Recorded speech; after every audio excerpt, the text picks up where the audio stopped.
Hello, hello.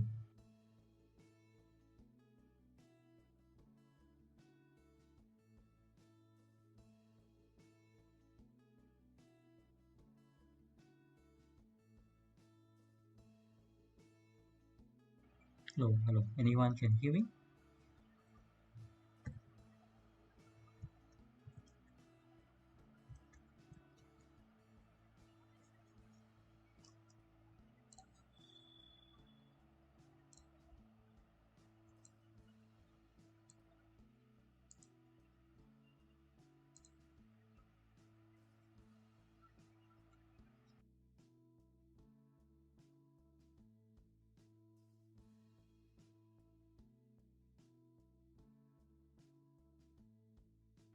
Hey, welcome to HunterBBQ live stream. Today is the compact drill. So you can see just started the points from the resources. So we really have some crazy people going to kill somebody really. You can see the points going up. So I try to do that because we know that the next week are going to be the updates, and this is the last compact drill that we're going to try our OP trick with the 5 grid siege people base. Then we have to invent some new technique to attack or kill people base because the triple O have a lot of new things to do. So this is the last 2.0 we are going to play and want to see how's going for 3.0. So I need to focus on the game, then try to get some point.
So from my side, I will take a look because I am the leader. I'll try to do a circus attack style from the left to the bottom side and go back up. So before I do the things, because I aware this is 38 level, so I'm not afraid of it. So I try to collect some chests from the liars. Our current level is 33. It's our highest chest level. So let's see anything good. Because the day just started, not a lot of chests going to collect. But once people going to wake up, they will try to chase something. So you can see the previous day. However, I'm going to try to do a whole day compact drill, so maybe you can see a lot of that. the chest coming in.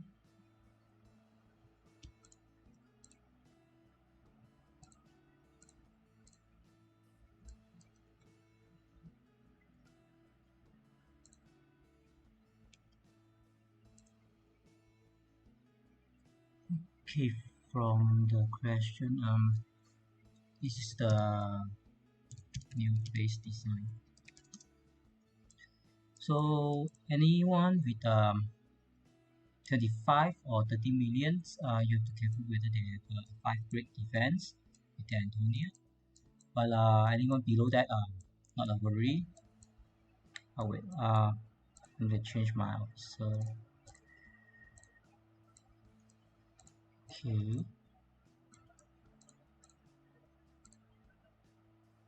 Alright.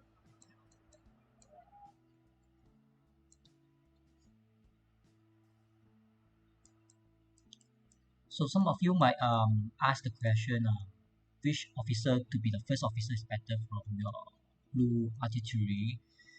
Basically, both of them is good, but why I swap back the Anthony on the first one, because the first skill of Anthony is deal more damage. When we're going to have a PvP fight with somebody else, we try to have first skill spam on people. So I try to do the auto attack. Yeah, okay, I try to explain a little bit more.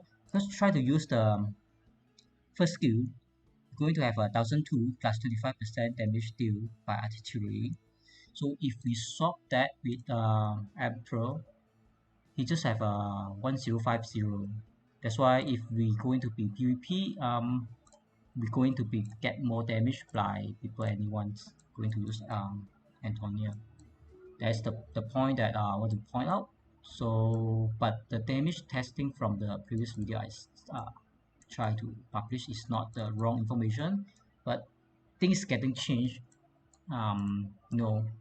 Each update they change little bit more and here and there, because that setup might from the last time we can skill charge people and now we are can't skill charge people.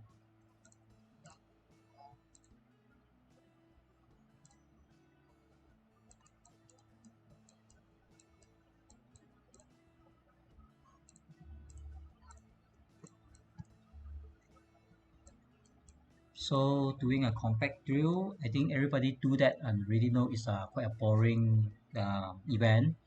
And before and after the event, you have received a lot of reputation, but the reputation might not be something that you want to have, because before the compact drill, maybe nobody know you or nobody know your name at all.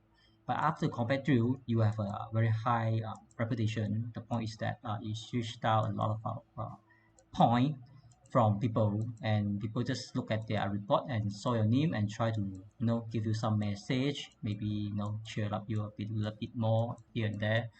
Usually I go into a level 3 city, I try to get some point. End of the day, I receive a lot of message from everybody that I switch down. Basically I just tell them I just need a point, but people just can't get over it. It's part of the game because we are in the war zone, and I'm so sorry, the game asks us to get point from killing some people, kill their army, kill their base, this and that. We just follow what we're going to play by the game. That's the thing that I try to say. So now it's not any challenge, but I in a very challenging city. From the ranking you can see we have 3.5 billions back and BBQ alliance, and we're XYT second, about 3 billions here. So I will try to jump somewhere that have a lot of active player and try to do some battle. But since my base is here, I'm farming from our own land to get some alliance coin. After that, let's see where have a lot of challenging land I can go. I will just airlift there, and I don't really show people how good our alliance, but I try to show the supply. The first thing I want to show is the airlift. We have over thousands, anyone in XYT, usually we just airlift anywhere without concern because we have just too many airlift. Because after you spend all your airlift, you need to wait for 8 hours for their cooldown. We really calculate when we have around 500 airlift that time, we need about 2 to 3 years just to continue spam our airlift to finish the 500. But end of the day, we have 1,000 now, so I would say it's impossible for us to utilize all the airlift. That's why in XYT we doesn't even care. It's a waste or it's not a waste whether you want to airlift or not. Have to be very careful with our airlift. No, we just even very short distance we just airlift here and there because we have too many of that. Secondly is the rushes I have. 3,000 1 hours rush. Usually I don't purchase them from anyway. Is purely from the Alliance store. I mean Alliance chest that the Alliance give me. The 24 hour I purchased from the VIP, so take it out. The 8 hours usually is from the chest as well. Some from the Lucky Wheel, the event, but mainly the 60 minute is from the purely from the Alliance benefit as that's the things I want to say. So I save a lot of resources as well. Not very crazy, but I try to save the most expensive one, 500k, around maybe how many million there? Calculation. 244 times 500k,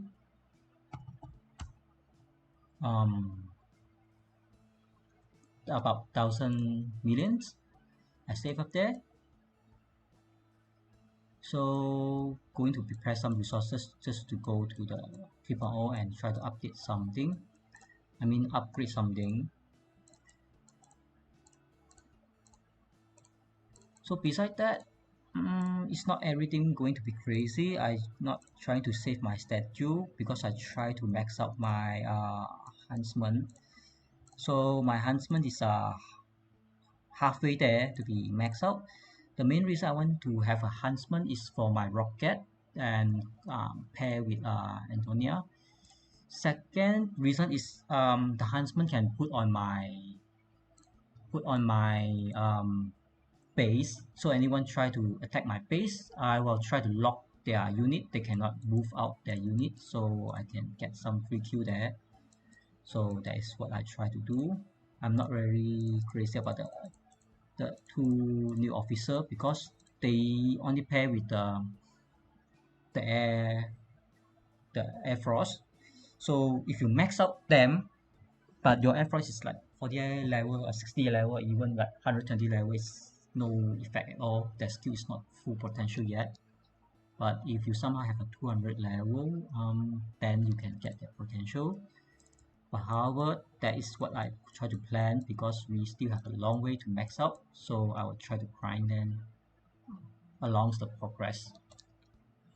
So I already gained some points. Switch now to I think they will grade me when they're online. That's very normal things to do. So we try not to push too hard. We will try to get to the 4 million mark, this one. But if we have time like today and tomorrow, we'll try to hit the 12 million mark just to get the extra 2 statue and some material as well.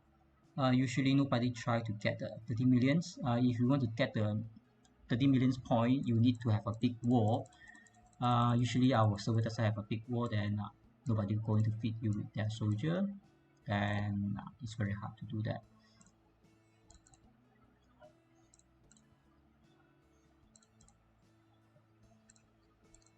So I need to check my mic setting and the music setting from time to time because sometimes I forget my stream going to be blocked or something, but that's why I need to check them from time to time. If anything mistake, please remind me so I have to do the adjustment.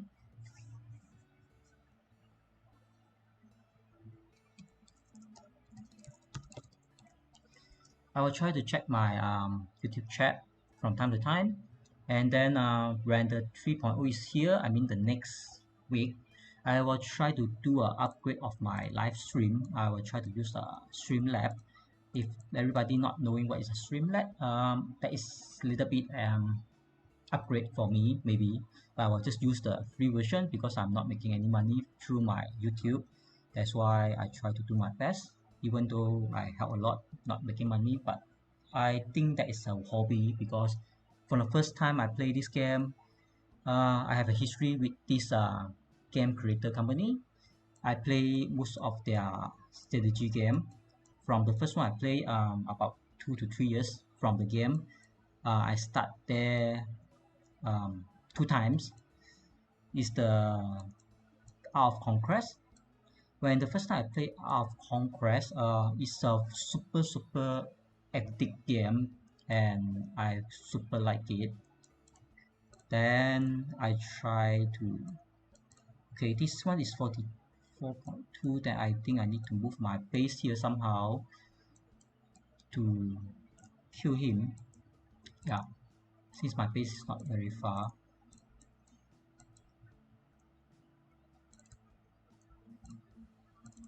So there is some tips when whenever you try to move your base, you try to remove the weakest troop you have.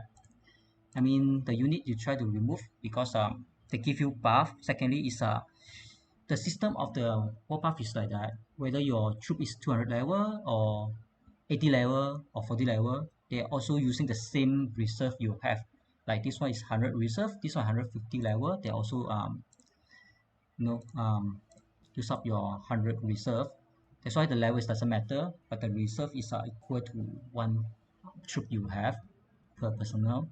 That's why you try to remove them because if they die, it's not the thing that you want.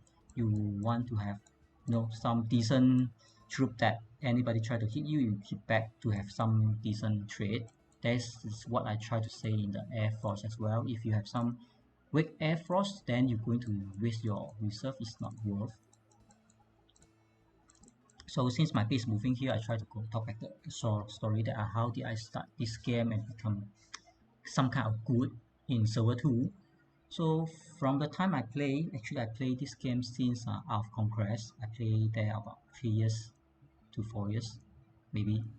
So I start there about 1 year something that the game, but in somehow I start again because there is no better game than Art of Conquest I can found. Then I was top clan. They call it clan in Art of Conquest. The other game from Lilith game. So I used to have a management there here and there, but I didn't become the leader. But I'm the management there as well. So we was a top clan, and we win a lot of server versus server and a lot of events. So I try to do a next video that similar to the video I released earlier. What should you prepare before the 3.0, even though the 3.0 is just like 2 days later. But today I have to be busy with the combat drill. Hopefully I can get the point earlier, then I can have more time to do the video to release it earlier. That is part 2, what you should prepare for the before the version 3.0, because 3.0 is really a huge jump, even huge jump than the 1.0 to 2.0, because we're going to face other server. Your server, you already well known who is who, what is what. Then but you have to start to study other server. That is a huge job and come to your knowledge. But after the Conquest I play, somehow our clan, even though we are top 1 there, we got killed by some new server filler. Let's say do a comparison that Conquest have 2,000 to 3,000 server, something like that. But from the time I play, it's around 100 to 300 servers, something like that. So we are around maybe 150 to 200 that time. So somebody from a server newer, about 20 to 30, they jump over to our server. So about maybe a week or something, we start to notice the power. I mean, their clans start to group up. So we try to be friendly. We try to talk with them. They just say that they got destroyed by their server enemy. They try to be regenerate recovery in our server and they go back there to revenge or something. But somehow we try to give them a place to build up this and that. After like weeks to months, then they try to demand more city, more land from us. Then we try to notice there is some funny business building up. That's why we try to do something. But once we realize the threat is there, I would say it's a little bit too late, because mostly of you in the new server doesn't know that if you are on the old server, eventually you will have more than 50% people will quit. Even though you are the top one alliance, top two alliance, you are the winning side or you are the losing side, you will face the same fate, because this is the game. Everybody just try to move on. Then somebody will stop the game because they have to move on with their life. Somebody just get boring with the game, they discontinue with the game. Then you are getting less and less player. That is the cycle of the game and the cycle of the old server. That's how I understand most of the strategy game. And this theory I will say is going to apply to all the strategy game, because we play a lot of strategy game like others strategy game I played before. So that is the story of conquest I have. We got destroyed by the new group, even though they are from newer server. They come like maybe 5 to 10 people per day, per week. Then they become like 50, become like 100 people. Then suddenly become 200 people get into the server. Then we can't do anything because there is a system. I'm going to talk in the next video about the migration. So some people might very happy about the migration. Some people might not know what is that real meaning of the migration. But that's fine. I'm going to explain more on the next video. Then after the conquest, when the Wrath Kingdom release, actually I play, because from the time the conquest there is no Wrath Kingdoms. That's why I play both of the Lily game. That's why I understand how Lily plan things, their game's design and their logic, and how they're going to fix things, their bug here and there. But I'm not saying that I'm expert. I'm just play the game longer, like from the conquest until Wrath Kingdom, and then until this Server 1 that I also play. But I didn't play the Server 1 long enough. I just play about maybe 2 months, 3 months, something like that. But I played 2 months on and off, and then I wait around 1 month, then suddenly Server 2 come out. That's the history that how did I came along to Warpath. So I need to find a way to attack this guy. His 44 millions is no joke that you need to trade off. But he does have his alliance. There's a weird. When you can see he's get into, I think maybe quick or something, or maybe short alliance, and then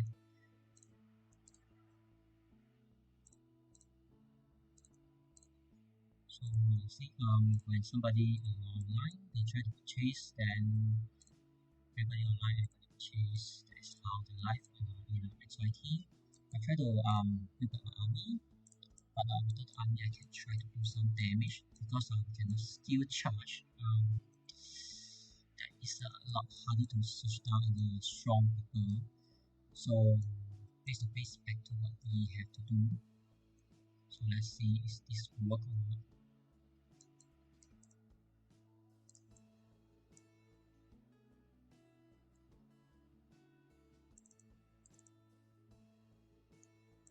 Okay, so the first try around the same time going to counterattack me, I get a little bit damage.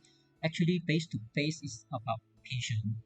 If the guy get online, you just leave him alone. But if I know him just have alliance, means inactive whatsoever, and patience is what you need, because he's offline. Take your time to attack him. If you try to get trade, means you're having some tragedy of your troop, and then just to trade off, that works as well, but in the long term it's not a good investment for combat drill because you want to have less loss than what you gain. So each time his army get out from the base, we can try to attack again. So each time we attack, we have to wait for about 1 second. Then we have to check about the skill. Once our skill is already launched, then we have to go back into our base. That is the basic technique I try to use. So the logic is like that. Whenever you try to use your troop to attack enemy base, they will have a 1 to 2 second delay from all the barrack moving their troop inside their base. Then their base will use about 0.1 or 0.2 second to target the first hit troop that whoever triggered the attack. After that, they need about 0.5 second to 1 second to have all the barrack, all the troop from barrack going to the base to aim your first troop. If you just going to attack like this, you're going to attack and all your troop then become random. That's why we always try to do the first troop attack with about 1 second, then press attack. So the red line is on your attack angle instead of attack random. So I want to get the skill. You see, if I launch my skill, usually I have a loss because once I have a skill, enemy will have a skill on my tank as well. That's considered a trade-off. But with one, it reserved to trade off a lot of HP is actually smooth. But that is the scenario that you want to trade off your enemy as soon as possible. But if you're not rushed, then you can do the slow mode. That means one hit per time, just like that. So, but if compare the damage, you can see about the damage. So the first 2 times is just use the normal attack. You see officer damage doesn't have that. Doesn't have officer damage. It's very low. But once you have officer damage, you see it's 16.3. And compared to any of the normal damage, it's like combined all is like 2 million, let's say. But this was 16, 2 million compared to 16. This one already do 8 million, like 4 times. This one is double times, and then others damage as well. That's why you see the normal damage will maybe take you each 2 years, months to just do some stretch. But if the skill trade-off actually is much more worth your time, and the trade-off is much more better. That's why we always want to have a higher skill officer on the front, the first one, because we can't really wait for the second officer to launch their skill. So let's compare the skill damage. I have Antonio 1002 with the own machine. Because this is the 1002 tank officer, so he's the first one. And then if you doesn't have him, I already see in the previous video we can use Huntsman for 1350, and then he also have a resistant damage resist. Guardian of 2 also have resist 15. So 15 is trade off, but Guardian of 2 just having an extra 10%. That's the things. Then Percy have 1002. The main reason actually is plus fire damage as well, but actually we didn't really use that. Then maybe I can try to swap it with Huntsman. Then this one, the White Wolf also is 1002. So the fog is around 700. I think maxing out. So this is the logic. So let's do it one more time. So look at the yellow bar until the skill charge is done. We have to get our tank going back to the base. But sometimes there is a lagging or delay. They might cost you die your tank. But having your super heavy die is better than your artillery because they are much more weaker.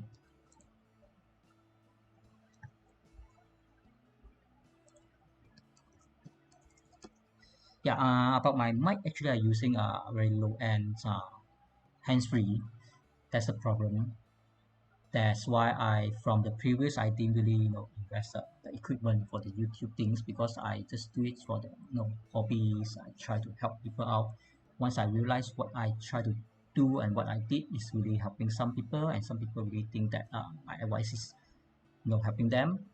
That's why I try to invest my future mic. I already purchased one new mic, not the fancy one, very cheap one, around maybe 10 US dollar or to 20 US dollar, something like that. But I have to wait them to ship over to my place because our country is under lockdown. I'm not really sure, but my country recently they released the lockdown, so it's like yesterday and today is a huge difference because they released the lockdown. And then before the new mic came, I still have to wait for it. Then I'm so sorry, the mic quality is not very good because I didn't really know full time on the YouTube things, and I'm not really making money from that. I just try to help people that with my knowledge, and try to share what can be improved for everybody, and we try to be improved together. So I think this time I'm doing a better job because my super heavy is not bad, but that is all about lagging and timing. I'm using a laptop, so my computer power is not very strong. If I'm using a desktop, I can upgrade things like processor or RAM or something like that, or graphic cards. But this one is mobile game, graphic card I don't think it's help a lot. But once I'm doing the stream using a lot of my computer powers. That's why I'm making my game lagging. So that's why a lot of time I do a combat drill, or maybe I do a war. I try to do less live stream, because live stream make my game a lot of mistake.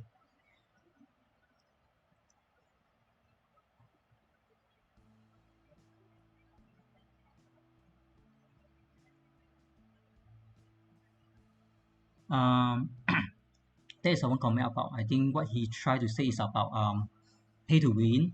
If anyone is have to play is no longer have a future in the game. I think what he tried to say is that's the message. But I will say that the game actually is let us enjoy what we try to play.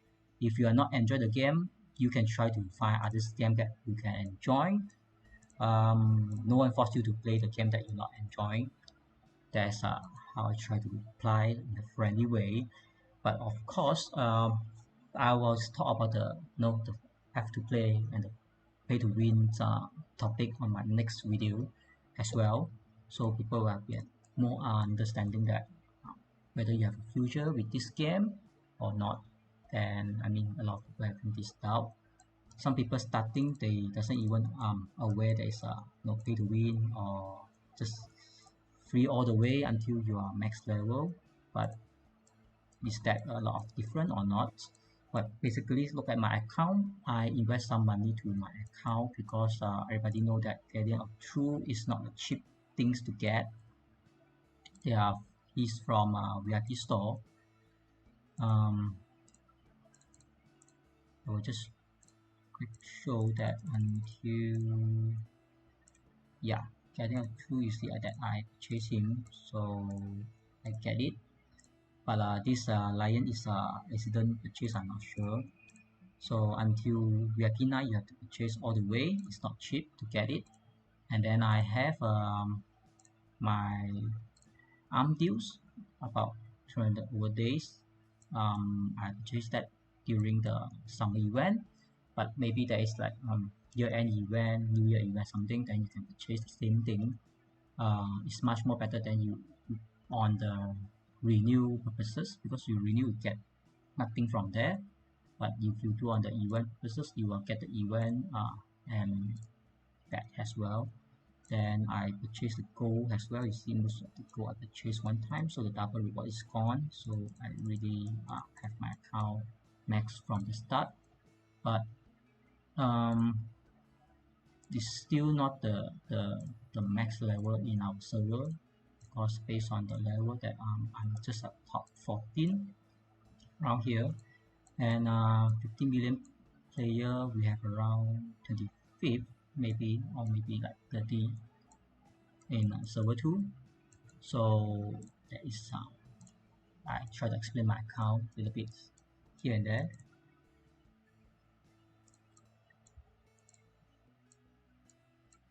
So I can play the league mode, but the league mode I usually didn't want to turn on it because of the troop that we can see clearly how many of them, and then which one is injury, which one is not.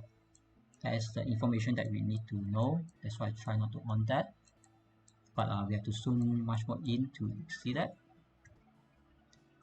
So I won't try to comment a lot of act to play or pay to wins in this competitive event because I want to focus on my competitive. But my next video will try to talk that in the topic, so most of you will understanding your positions. If you are act to play, what you should do, what you should not do.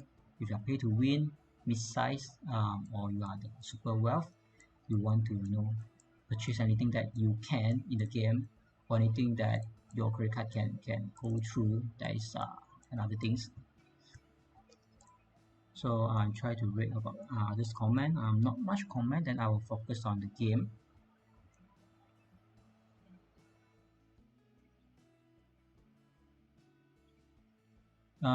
This one I think I can comment. I think the first one is try to say about the comparison of have to play and pay to win.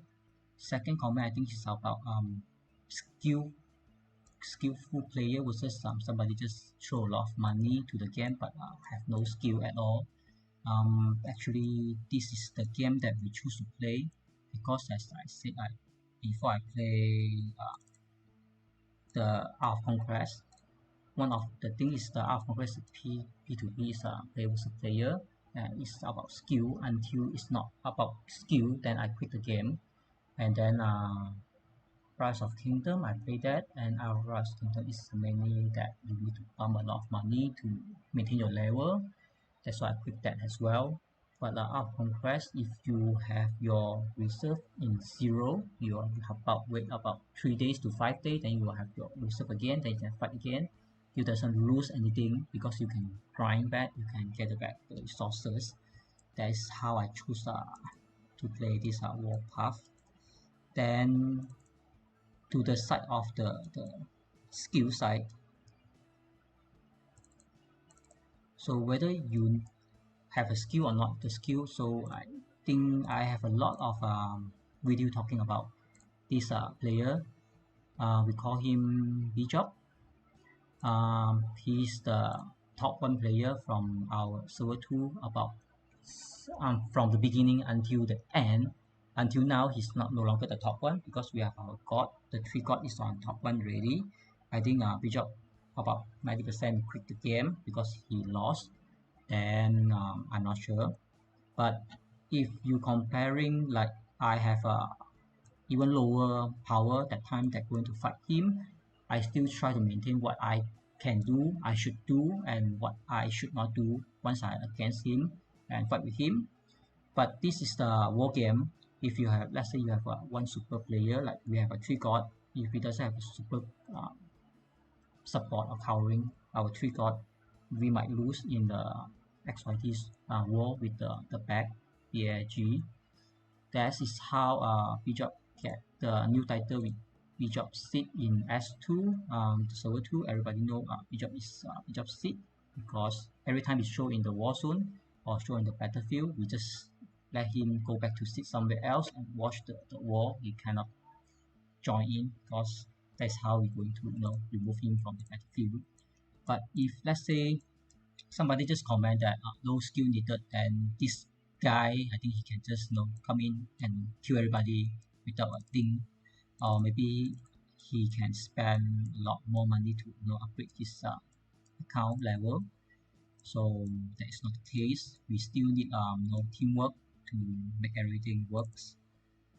Otherwise you will be like him complain that his account is super high level, but somehow he get removed from us.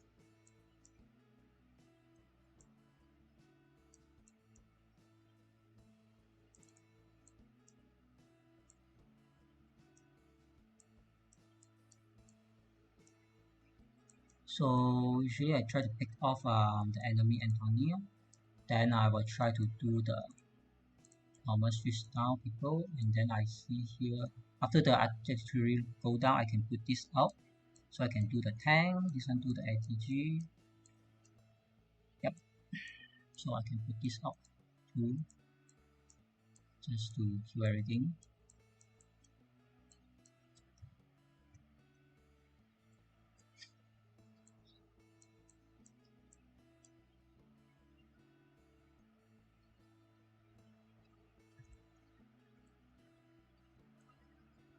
So what should I focus on? You are the new player.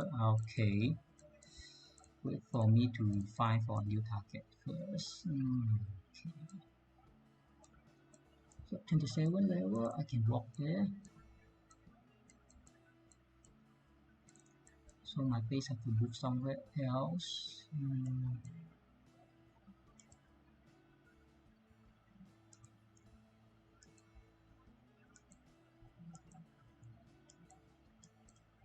I think here we have two targets too low. So I just set back my base here.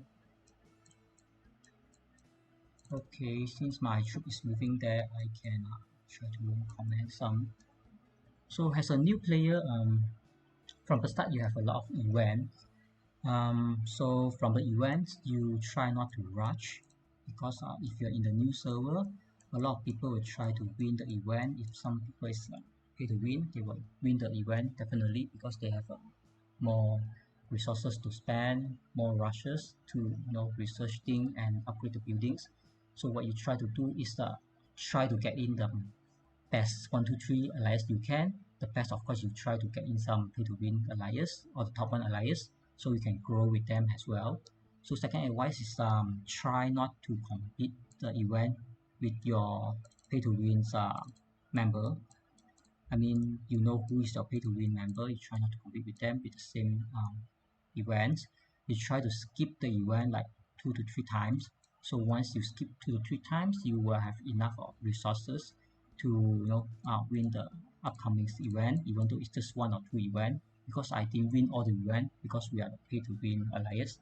From start, we have a difficulty that only 1 or 2 city that we can choose to start the event, and we always compete with our own self. That's why we learn to skip. Sometimes we let somebody to win the event, and somebody just skip it. But sometimes somebody want to compete with you, you just have to take it. Then the event is very important. If you do the event correctly, you will be somewhere 40 millions without spend any money.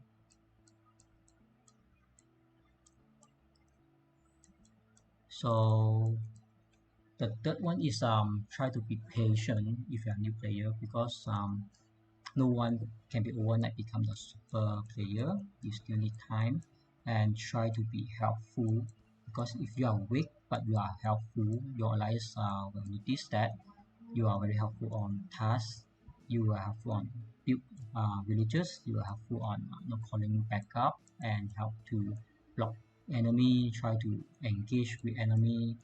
Then active player is always more valuable than the farmer, because we also try to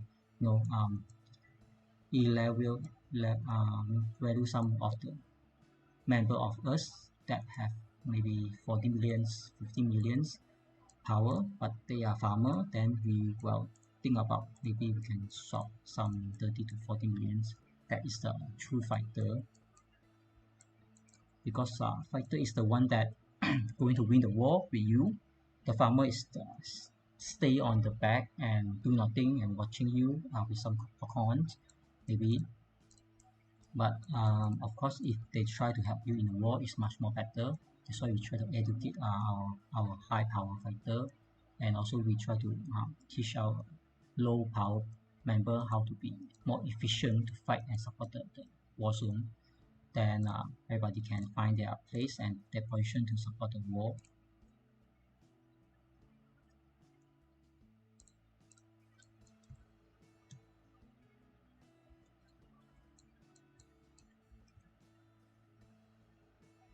So I think that is enough comment for the new player and about the pay to win and after play. More details I will be sharing with everyone on the next video. So now I think I will focus on the combat queue until anyone need another comments that I will reply.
Okay, so I try to open back my mic because try to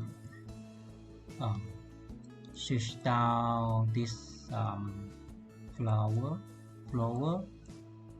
So he have a 5 grade defense with the Antonia. That's why I need to figure out how to kill his base without, with the minimum losses. So I recheck this grade I can go there. So I just need to take out the bunker. At the meantime, also for my artillery to fill up the HP as well.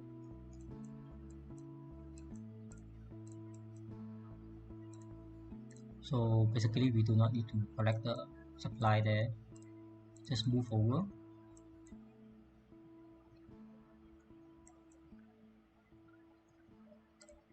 So let's compare. Yeah, I can go to this space there. So I just put my team there.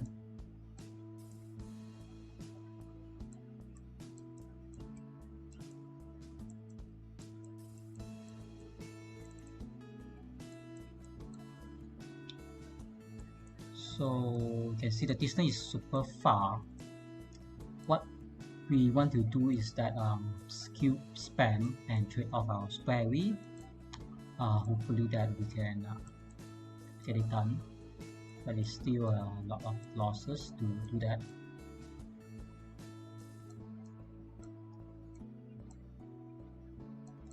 So I will try to upgrade one more of my troop.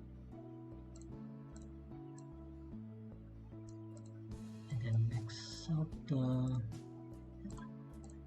Alright, so you can see my artillery become 90. I was saving for the 160, but since going to trade off, better just to max everything you have to give your best try. So we have to adjust. To the max away from the enemy base. So this trick usually work when the enemy is 100% offline. Otherwise, if you come up anything, you try to attack the whatever defense you have, then just leave the base as soon as possible. So the best way to do that is first you pull out your whatever tank you have, super heavy, if your enemy is suddenly online. Secondly, you want to pull off the weak one, or the best you try to go back to your base, press this one, everybody go back to it, then try to use your stronger army to try to defend, kill off enemy anything. That's the things that you want to do, because he nearby his base will keep on attack you. That is a disadvantage. Okay, after the setup, so what I try to do now is set up all the artillery can try to have one skill to enemy base. That means he have one skill time of his artillery. I think he have 3. So 3 of them, about 3 skill will spam on my super heavy. I will have 4 of them to skill spam his base. So I'm using my super heavy to trade his base HP. That's what I try to do. So make sure every artillery can hit the base, because time is very constant there. Forgot to press this one, so this one move out.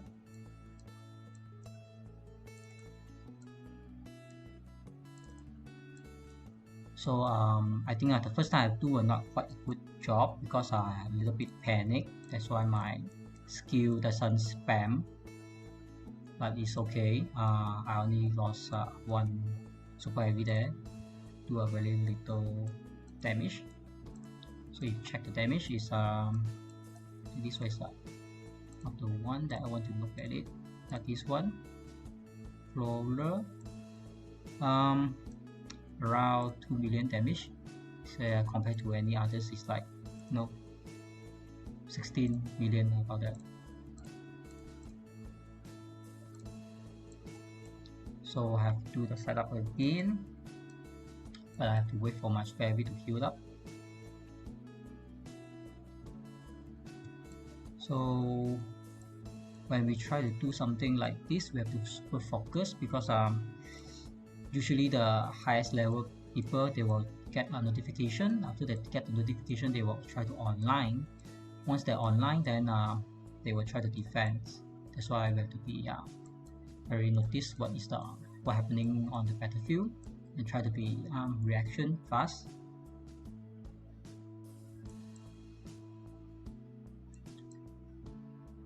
So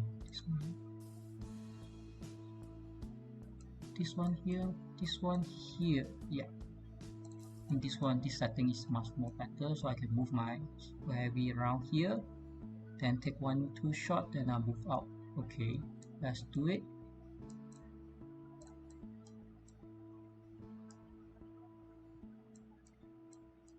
So look at the yellow bar, then press go away. So we can see trade off some. Then this one got hit, I think by the tank or something, but we trade off about 4 for some HP.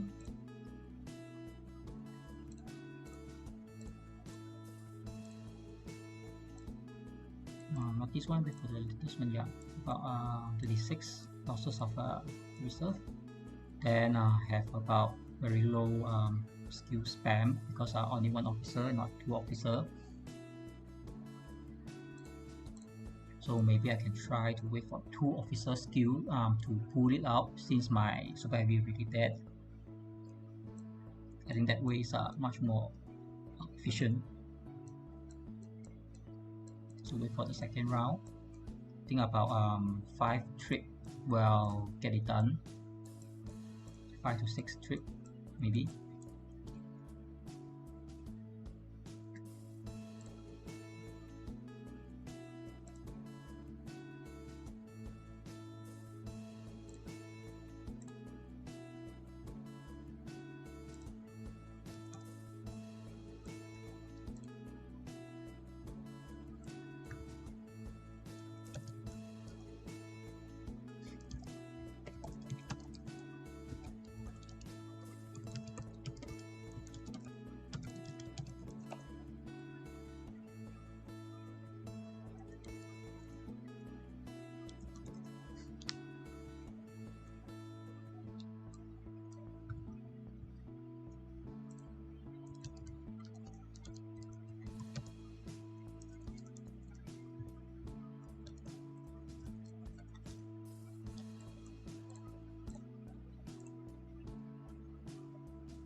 So second round,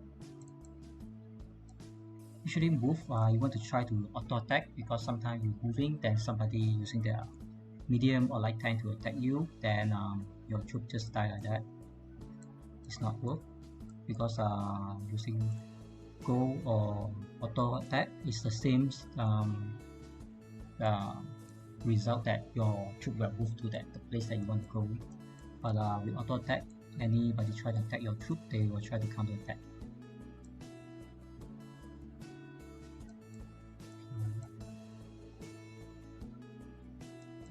Okay.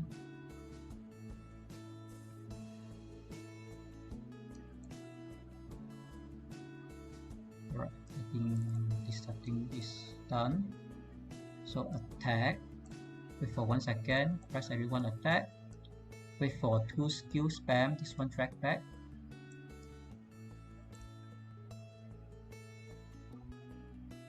Okay, second skill spam ready, then get out of there. So you can see about 7. Yeah, I think doing this is much more better. Then I actually start working my super heavy to go back. That's why I buy 1 more super heavy there, but it's not a big loss. So that's just 5 of them only. But actually we trade off a lot more damage than the previous one. If you compare, this one is just about 10, 15 around 25 million damage, and this one you can see a lot more. Here with 20, 27, 30, 35, 38, around 40 million damage there. It's almost double. That's why sometimes we have to do some calculation at max that which way is more efficient. And based on the battle report, sometimes we will know which group of your officer is doing much more better than the other group pairing.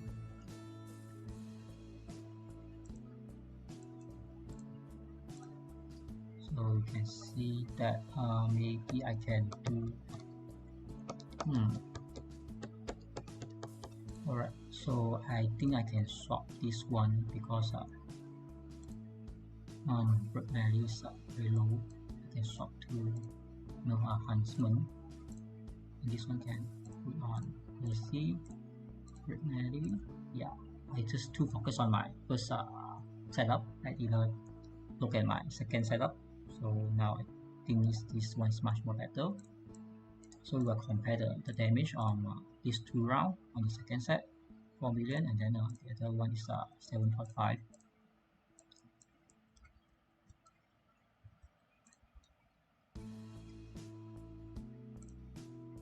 So someone bought the level 6 gift. I try not to open it now, just to wait more to see that tempting to see more of that, because it's still here more than 20 hours. It's not a big deal to open now or later. Usually what I want is everything and not the Elif, because I already have a lot of the Elif. I think we can use 10 years. The Elif still doesn't spend all of them, but I do not know that whether we want to play 10 years of this game or not. For some game we do play 10 years. So my super heavies are full heal. This is my second trip, this is my third trip. So set up almost the same setup, but this time I want to move my tree away from my super heavy, not to block him, to retreat.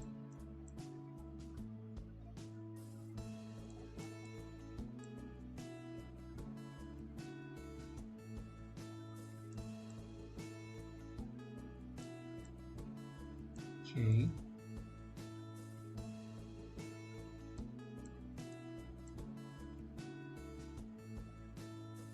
Alright, so let's try this third round. Attack, wait for 1 second and then attack. This one I'll retreat back, wait for the second officer to skill, then retreat immediately. Yeah, so my survivor just get away. This one save to reserve of my survivor, because just now it's 7, now it's 9. I think we are doing much more better. The trip, I think another 2 trip, maybe 3, done ready. So this one is around 35 million power, but my base is near, that's why I can heal my survivor faster, and the backup, I mean the support back, the reserve is also quite fast. If we are having a long distance, then maybe we need a swamp team just to take down one base, but we have a huge loss maybe. But this is the situation I have now. Maybe later I have a different situation. I will think about different way to siege down the enemy and gain some point. So what I try to do is just to gain the point directed by the game, no personal method, not for personal that I want to attack anyone.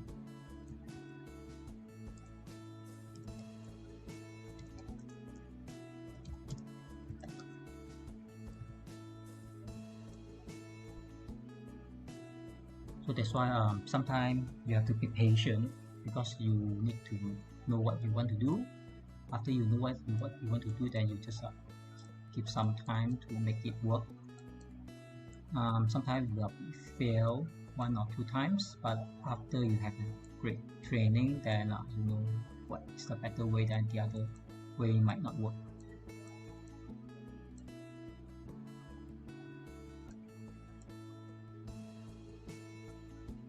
Alright, use the same setup.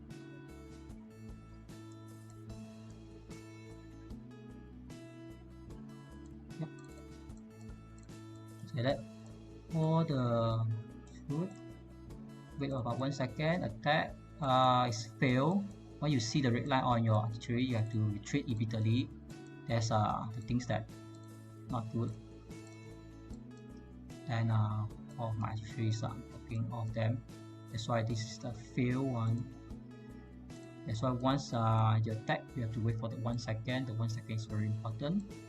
So after that, we have to wait for the enemy base to cool down. Once there are troops getting out of the base, we can try again. This one is the weak one. I no need to worry about him so much. So just do the setup again. Didn't know there is a mistake. I will delete that.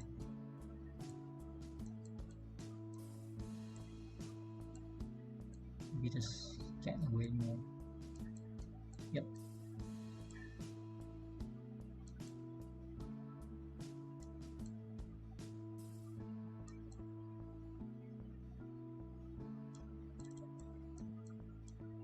Alright. So enemy base already cool down. Attack. Wait for 1 second. Attack. Then pull it back. 2 grid. Then wait for the second skills from the officer. Okay, trip back. So achieve the same result. 9 reserve the super heavy. So the next trip you might achieve the winning there, because our 90 levels are on the low. That's okay, not much difference. Then just compare the battle reports. So this one is the fail one. This one is success, about 8 million damage. So wait for the latest one and have a look how what is the most different from the officer that I changed.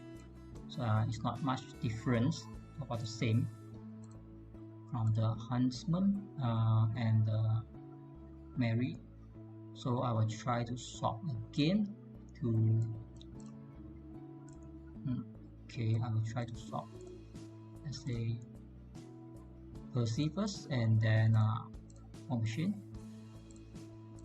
and this one do the huntsman Mary. So enemy base already cool down. So wait for this one come out, we can do the trade.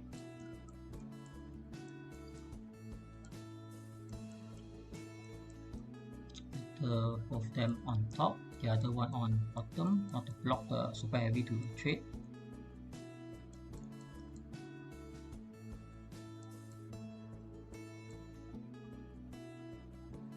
Alright, everything set up.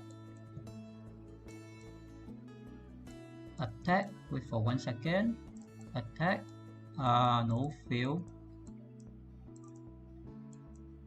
Yeah, got a mistake again.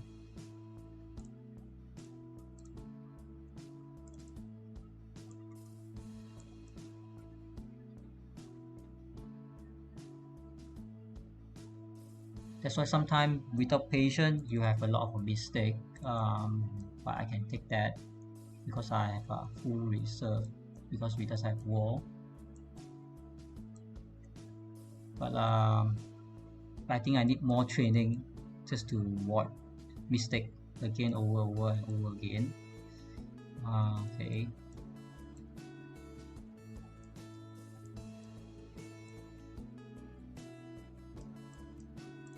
Alright, let's try this one more time, and then I have to be careful. Your support reserve sometimes will block you, so I think you just get away from the battlefield is better, because with my square we're going to retreat, the support backup will block the way, then it's become messy there. Alright, attack, wait for 1 second, attack. Wait for a second officer's skill, retreat, but this one have to move back 2 tiles. I think, alright, lucky me that this one, no. Alright, nice skill spam there. So look at my super heavy super so let's see if I can kill him. So it shoot me one time first. It's okay, I can take that. So basically I will skill him first. Yeah, alright.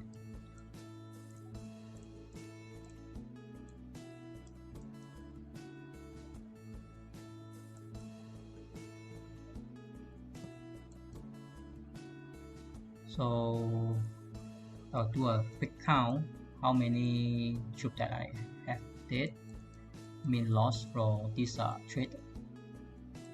So let's find one more artillery to help. So I think the Percy we can't really test on it because the damage is different. So I lost about 100, 200, 200, about maybe let's say I lost about 300 there. I trade off about full 33 level base with a 5 great defense.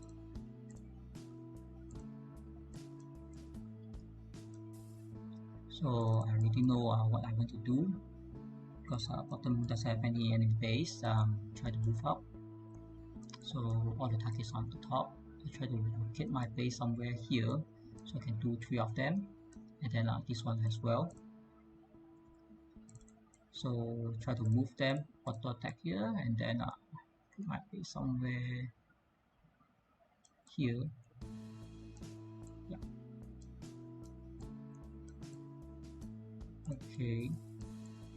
Then my tech team can continue to do the job.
aware that.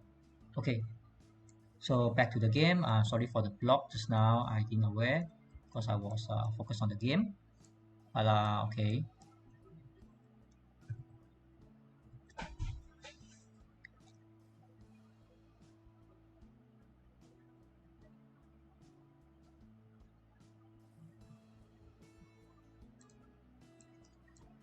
So since nobody going to share the queue with me, I will just take them.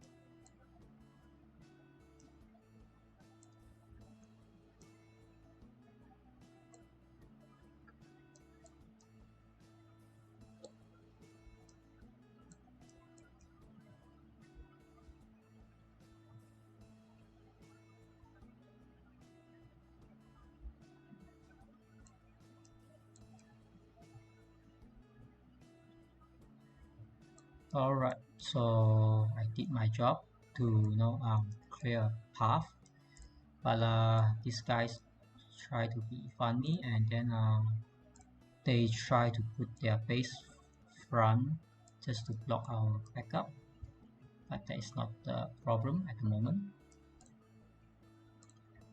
Since here I open the hole, I will try to take out this bunker and then kill this very low guy. The point to kill the low guy is that they cannot do the snowball and the swamp. That's the thing that I want to do. Try to clear out the low guy, and then the low guy also very easy and very fast to kill them.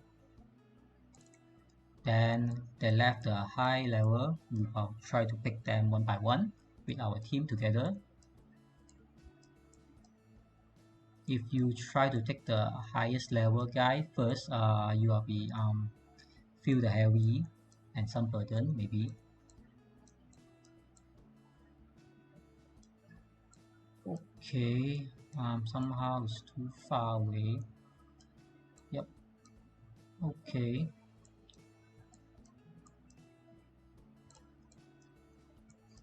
So I try to clear whatever that my team is there. If someone touch my base, then we'll see what I can do.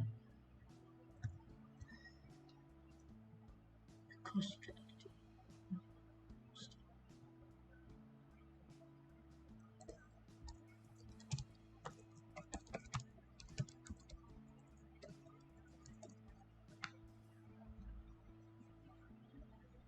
sorry about the covering screen just now. I was trying to press the hotkey to on my mic, but my finger just pressed on two buttons. I didn't aware next to it is the tower, but luckily I checked because just found out something wrong. That's why I have to check time to time, and also the chat. Sometimes you guys have to remind me because I opening the OBS. I cannot check the OBS, but if I check the chat, then somebody warn me that I cannot check the OBS as well. Because in my screen, the OBS have all the effect I can't see. That's why there is the problem sometimes. So I see all of them is above the 35 limit. So I try not to siege them. Try to siege the low level one. Yep, there is a lot of low level. The other thing is what I try to do is the point because once you switch down them, then you have to find them. Since they are here, no one is attacking me, no threat. I try to get some point, hit the 10 million, then I back to my whatever I need to do. So it's considered free kill because I already put the tag there, 50 to 60 free kill here. That's how I'm going to pick them up. See our snowball already picking a lot of enemy. So you see sometimes this guy is not under my, I think he's under my alliance. If I hit the base here, his reserve will die. If I let him go, might waste the time, but give and take.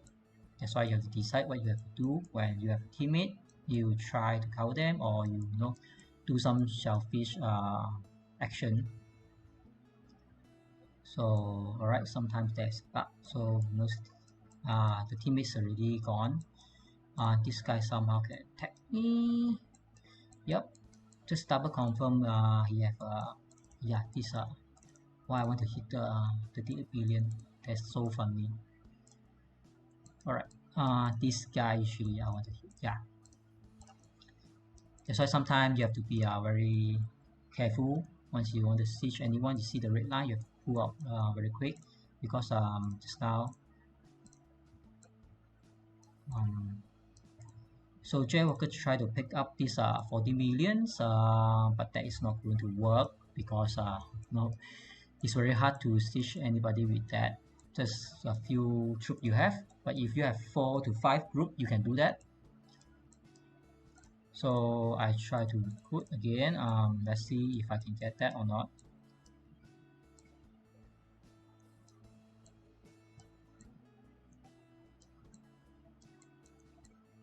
Alright, since I can 5 grid there, I try to take a look.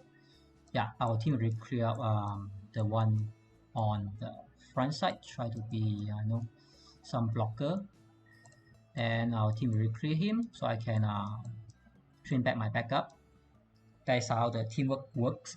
You do your things, they do their things. Someone kill the front line, someone kill the back line, someone be the backup. I try to be no solo, because the first thing I doing stream might be lag. I do not want to be have a lot of mistake in my game, so I try to avoid a lot of people hanging in the screen around. Secondly is I can do something alone, then I try to do something alone, so be more effective. So if some enemy saw me alone, they might airlift. Just now you saw somebody airlift beside me, I kill him. So the snowball is there, continue their progress. That's why sometimes everybody doing their good job, you no need to stick around. You can do something that you are very good at. If you are siege setup like me, I'm a siege setup. I try to siege and try not to scared about the base will die, someone will catch you on the mid of the field, this and that. You just have to do what you have to do. If your setup is siege, you go to siege. If your setup is medium tank, tank hunter, or light tank, you just have to roam around your base, and whoever, I mean, you have room around the battlefield, just to make sure the enemy doesn't have the field control, because we know that how annoying if the light tank just roaming around the field, then you cannot get back your backup train, then they hit and run here and there. Okay, yeah. Try to be here and hit him. This one run away. All right. So try to explain why I put Mary on the first and War Machine on the second, because of the ultimate. Because if I have Mary, she will delay enemy 1 second of the attack time and the skill time. So my Anthony can kill them off, because my skill will be charged first. Secondly is my War Machine will have almost the same time when people try to skill me. That's why sometimes you think about their effect, not the damage.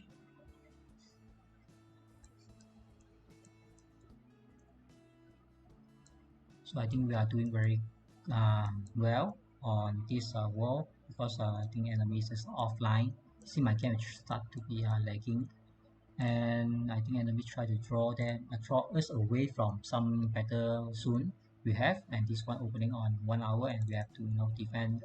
I think I'm not sure it's 4 hours or 8 hours for the title. We have to defend that, but that's fine. I have a whole day for the combat drill,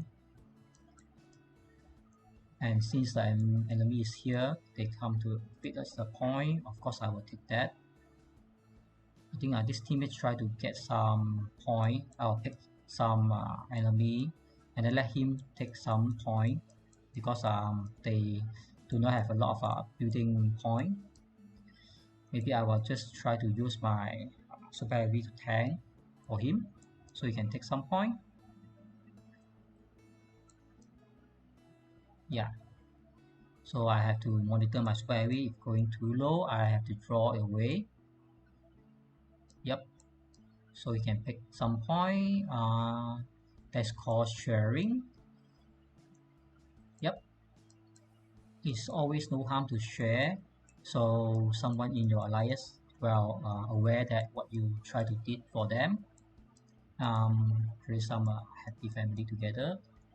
If you try always to take everything yourself, I think next time you ask for tag team or teamwork, people will just say no to it because they really know the result. But if you desperately need the point, let's say you are 3.9 million point, you just need a little bit more point to be 4 million, then you can just take it because I think they will understand. Besides that, nothing really crazy about point and kill count.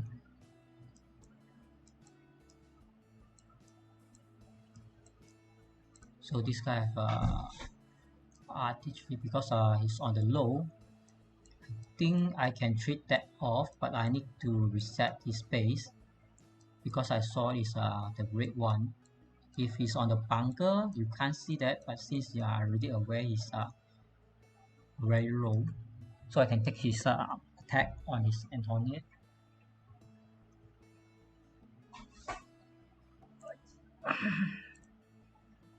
So this is about the queue I have from just now. I will try to reset it. So enemy base reset already. I will do it this way.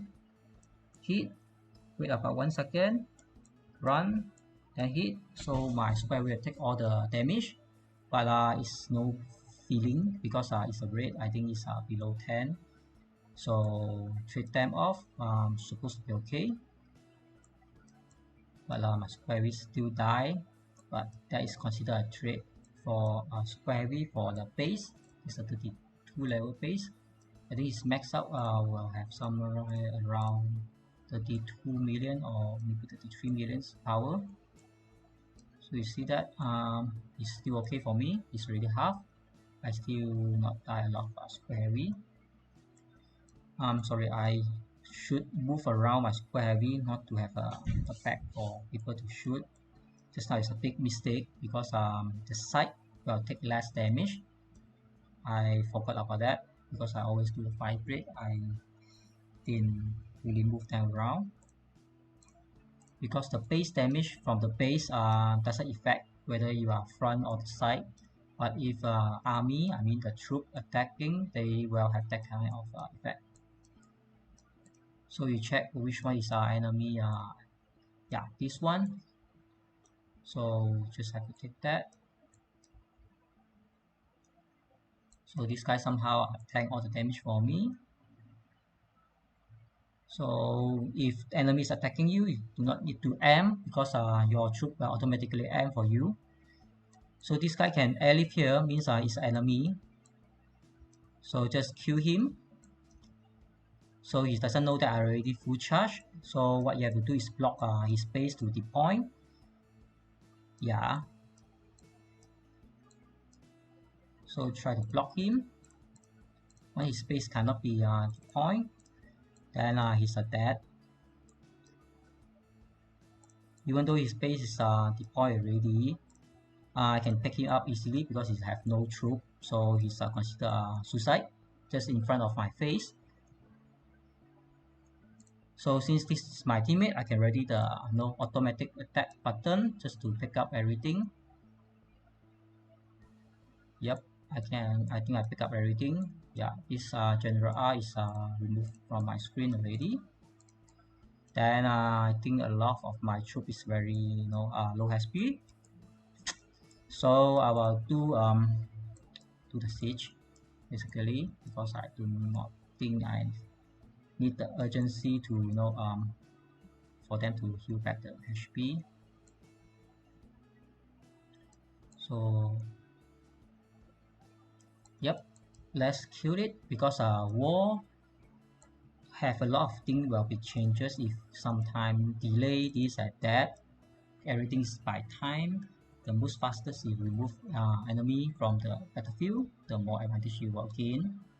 Otherwise, enemy build up. Let's say just now is one enemy elite in front of me, but if there is three and or maybe two, one set out of the base, then they can just using the base keep attack you and arrest you. That's why you have to know what is the area you are standing. When you heard about the airlift sound, you know it's enemy area. You have to be prepared to siege them. I was a little bit lucky because I having my artillery charge already. That's why I already have my skill there, so instantly kill him.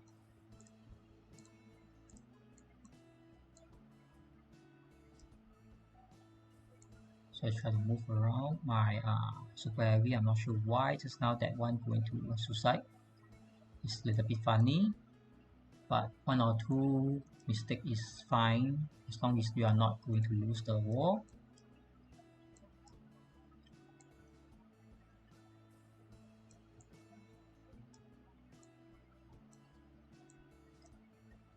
So I always try to skill spam different troop group, so you will be free to utilize your skill damage instead of skill the same one where they already are lower than 50 HP.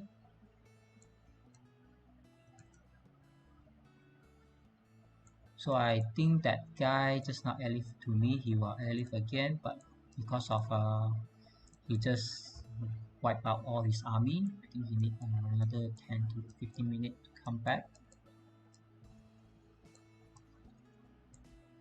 So basically in the Moscow War, we have a lot of fun to buy back all the military fund to buy back all our troops. So we are very rich at the moment because we won the Moscow, and per day we receive 40 billion military fund. That's why we are not lacking military fund to support the war. That's how we should keep the war going. Okay, there's a mistake again. I think this guy too near. Yep, everybody doing their best job to remove all the enemy. The 50-60 base is no longer here, but somehow some enemies still standing. The strong one. So the strong one we need to have our swarm team to take it down. I think I have enough point. I can just let the Jaywalker take it or others teammate to take it. Even though I really need 12.5, but I'm very confident because now it's about still have 1 day 20 hours. I already almost hit it. So if I want to hit the the 30 million is not a problem today and tomorrow. That's why I try to share the point to our teammate because they are working so hard to sustain the war just now.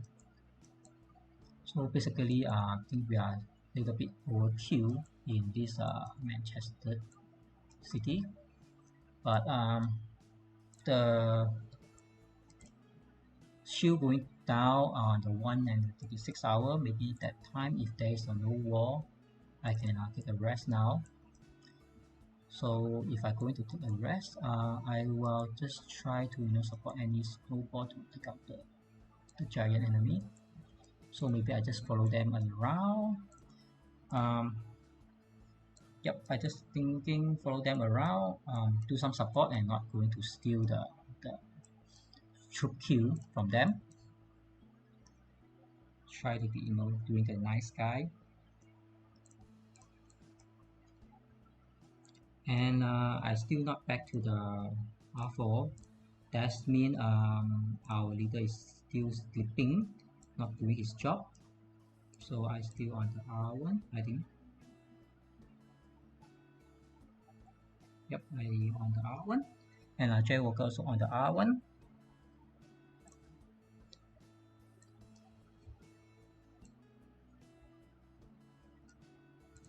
So sometimes you seeing that the battlefield is very empty. Maybe you walk around, you think it's very safe, but just now you see that I already got a 2-time airlift by the enemy. That means if you're on the enemy territory, you will get airlift anytime, because I did get that surprise a lot of time. But mostly you try not to be panicked, because what you have to do is trade off your troop equally. First thing you want to do is try to use any highest power attack your enemy. Second, you want to do is move your tank or any tanky to block your enemy to deploy their base. If enemy somehow deploy their base, what you have to do is run away from the base direction, the opposite direction. Even though enemy are attacking you or whatsoever situation, you just want to get out from their base. Otherwise, enemy base is not activated, then you can stay there and attack your enemy, not a problem, because the base is still base, not a very scary one. So what you want to pick off from your enemy is their highest firepower troop. Like just now, I tried to kill the artillery. I saw 2 artillery enemy have. I tried to pick one. It's 50-50. One might be the weak one might be the strong one. But I know killing something is better than kill nothing. Then I instantly move my super heavy to block enemy base. So the enemy did not really react. He leave all his troop on the field. Let me kill, free kill. So you do not want to pick his truck. You try to kill all his troop. So once he have the base deployed, you can use super heavy to aim him and switch him down. It's not a problem, because he doesn't have a troop to defend. Even though he try to train back the troop, it's too late, because my siege power is very high. So Jay Walker is here. I think he doing the trick. So I try to be here and support. It's a weak base. Try not to steal his skill, but his artillery somehow got picked up from the enemy. So that is how I should kick in to support him and try to revenge for him. So if you know the enemy is what do you call that, online, we have 2 set of artillery. You have to remember, 1 set of artillery always try not to attack anything. So your artillery will be automatic attack your enemy. That means, so your stronger one, you have to be remove auto. You have to manual move them to attack. So if everyone is swarming, then you try swarm, not to save up your troop and scared about dying.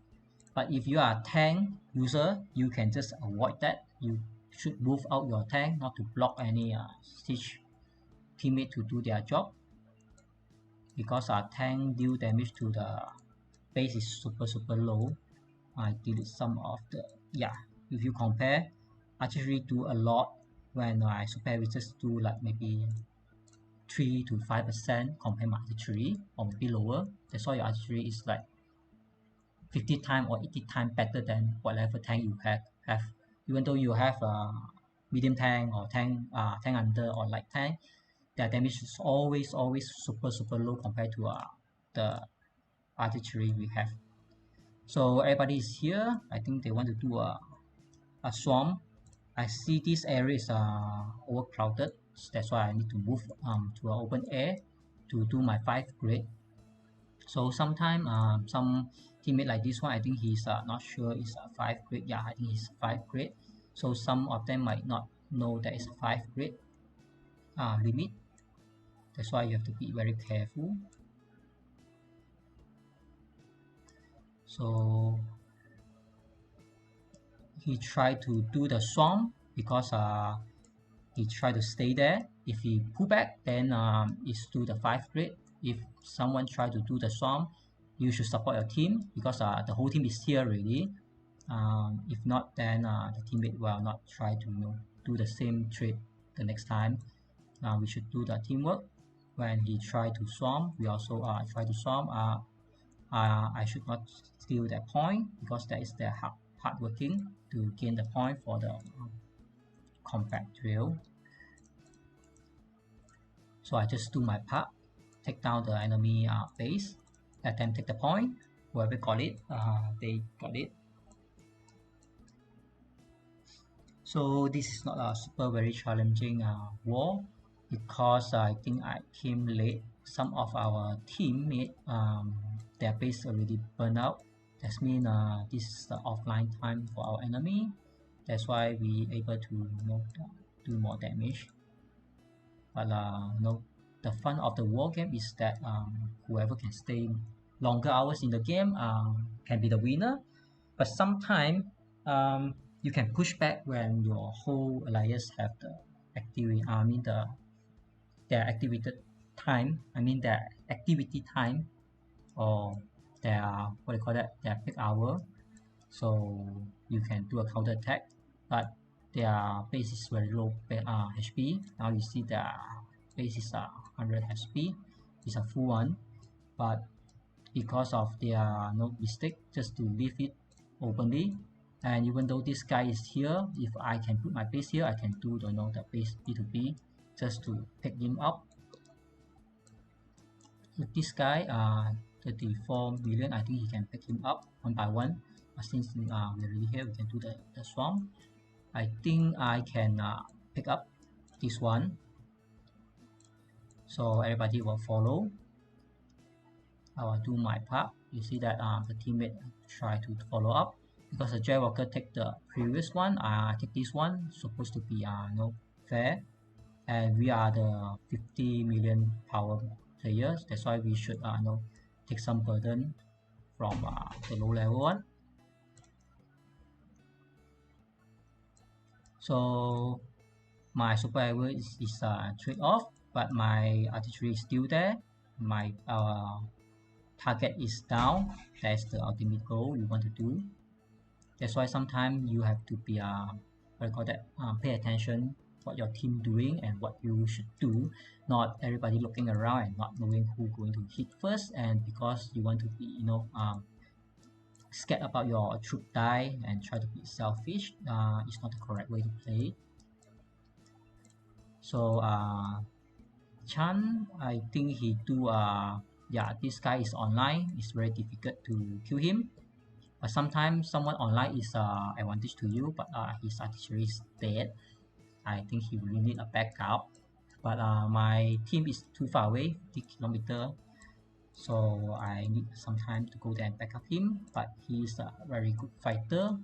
The title we gave him from the alliance was everywhere, because he really is everywhere. We can see his name on every group chat we have. Let's say maybe 20 group chat, like alliance group chat, English group chat, EXP group chat, a lot of group chat, and I'm not sure, but all the group chat you will see him, and all the war, and each time we have a war, he is there. If you see a lot of my live stream, he's always there. So he really is the super fighter, and he's super active. So he also pick up a lot of R4 job, and he really helpful in the R4. Really big what do you call that? Gift to XYT. With him in XYT is a super gift to us. We really appreciate that all the effort he's done. My team is still halfway, so this guy try to elif away. It's not a bad option, but if he can pick off a lot of us before he elif, I think it's much more better. But he already elif out, so he leave all his teammates there to be no food to us. All we have to do is set up our troop there and do a swarm. So you see, our team doesn't really care about the loss or the whatsoever going to lose their unit or not. They just try to do their best. So, but the siege team is not there yet. Anyway, my artillery is just arrived. I try to put some damage, because usually we can see how many team on the siege team. Without 3 to 4 siege team, is not worth to swarm. So I think someone did a mistake there, but even though it's a mistake, we should do our best to cover it up. You see, my artillery's got switched down, and my second artillery also got sieged down. I did my best to support the battlefield, but this is the result at the moment, so nothing much I can do. But however, I already reduced some damage for our team. That's why you see without the artillery team, your super heavies there is do not so much harm to enemy. That's why you always need to wait for your team in a position. Some patience you must have, and you must understand how many artillery group is there. I mean the siege group is there. So if the siege group is not about 3 to 4 or 4 to 5, better not to do the swarm.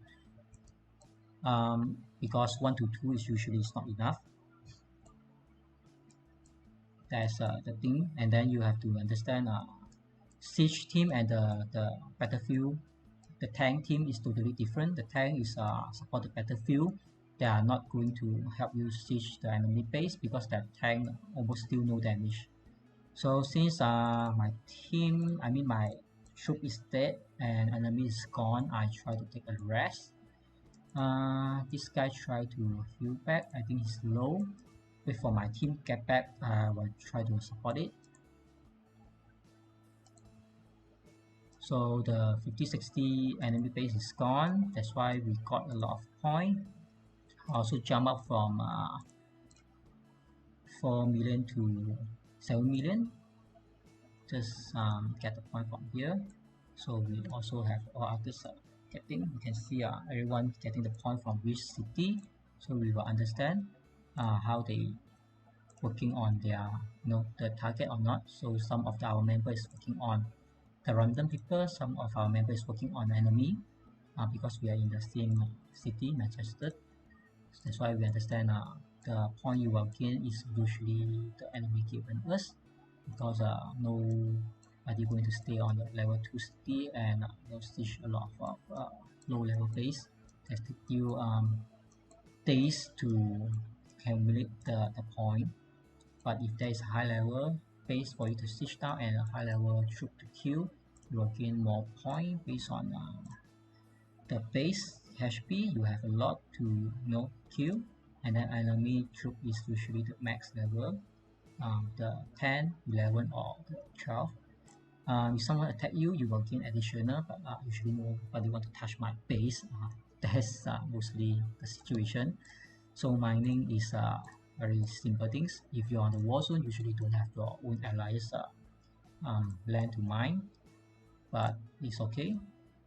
So that is good to understand that enemies try to airlift away. These guys have HP. He airlift away and they airlift back. So he waste 2 airlift just to save his HP and then come back to heal the village. But if he's aware we have a swarm team already kill him, basically he's just wasting his airlift to be here, unless 2 of them can do some tag team or have another guy to jump in when we come, or maybe when we come to attack them, they have a 10 to 20 guy to jump in, then they will might be change the result of the war. But if not, then they're going to be the food on the table. And just look at who we are going to dining the table now. Our team's going there slowly. That's how I look at the battlefield. Sometimes you have to understand what is the situation we have. If you are winning, try not to rush. You just look at the battlefield, make sure the map, everything is safe, everything if you are needed or not. Because sometimes the enemy will airlift to the back line, they try to do some backfire.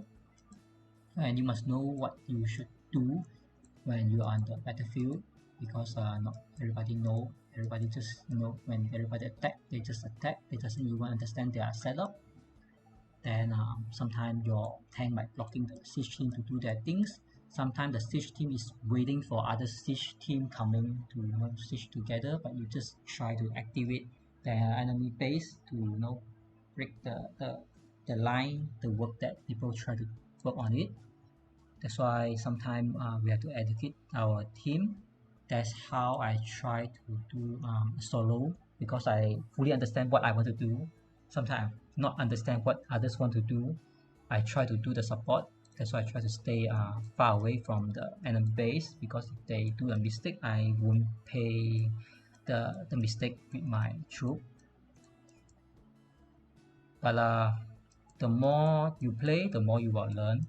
And this is all the advice that are going to be worked on 2.0. From the 3.0, we will have a totally new style to attack and defend, siege and swarm, and a lot more B2B and the Air Force as well. That's why we will see when 3.0 is here, everybody will try to figure out their new better style. I will try to see what the setup that I want to do, but usually I already have a siege group. I will maintain on a siege group, because mostly of our high power member, we will try to do the siege group that will take out the high power enemy, and the low power member, they always try to do the battlefield supporter. They do a backline, or they do some field supporting, kill some enemy light tank, medium, or some artillery that or their backup reserve whatsoever, or else they have to do some swarm together with us. So you see the enemy airlift in 100% is online. So once you notice they are online, usually it's very hard to siege down. The most efficient way is everybody try to swarm the same target. If you activated two base, enemy might have an advantage on that. So since I'm very nearby here, I try to do some support, and my team and just max up.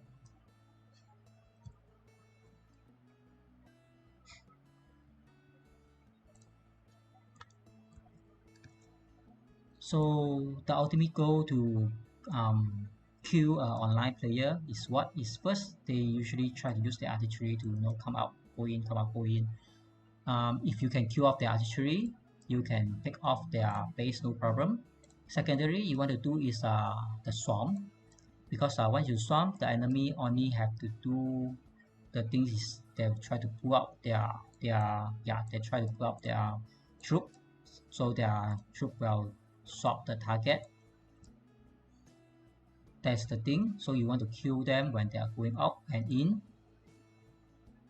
like that. So he try to go away, but that's fine. I know that we lost a lot of our reserve, I mean our troop die, but in the war we want to remove them as soon as possible and burn the village. That's the ultimate goal we want to achieve there. So it's not worry about losing our troop or not. So Chan activated, my archery is not in the position yet, so but that's fine. This guy is super low, so you try to pick off our artillery. So I will try to do some counter attack. If he try to do that, he airlift away.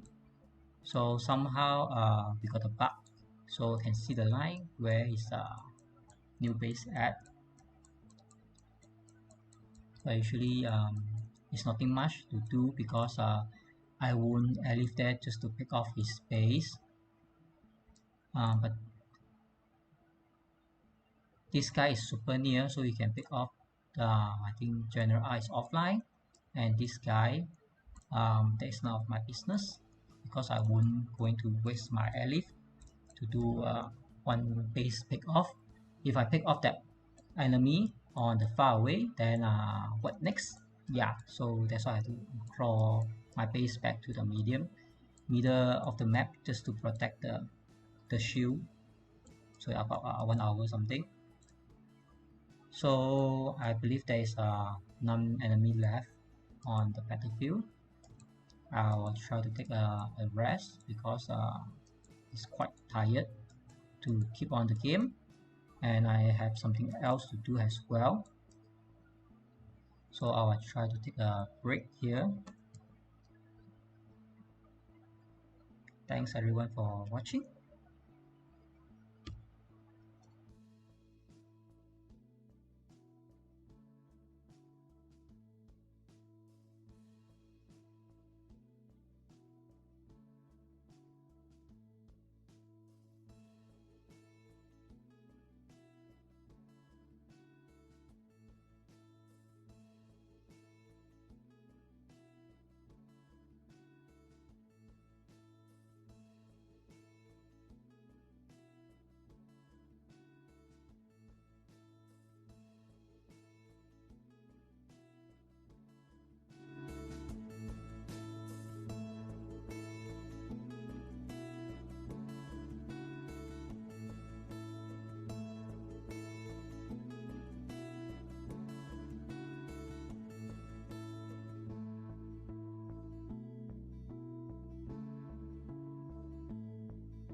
Hey, welcome back to HunterBBQ channel. And the war just started. I think our enemy uh, is coming out, so that we have some fun to do for our combat drill.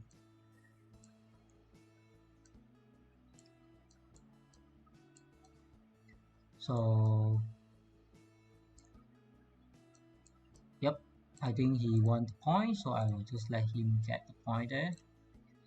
So I will boost stun with my 12 million.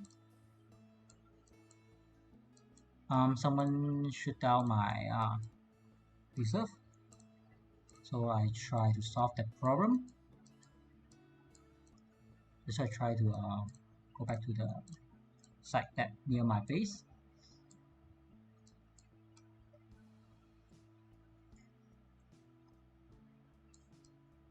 So basically I can send my super heavy to the enemy artillery. My artillery can be a backup from behind. So my super heavy usually can get them away. Yep. Yep. One or two shoot. Yeah. Get one. So enemy try to play the rocket, but the rocket usually is not effective to super heavy tank, because usually super heavy 1 to 2 shot they will be dead. That's why super heavy is so important in the game. So when somebody try to fight with you, you just pull back, so they will come to you. Once they get into the range, my artillery will do the thing automatically, just like that. So looks not bad actually. So my super heavy have to get out of the range. Yep.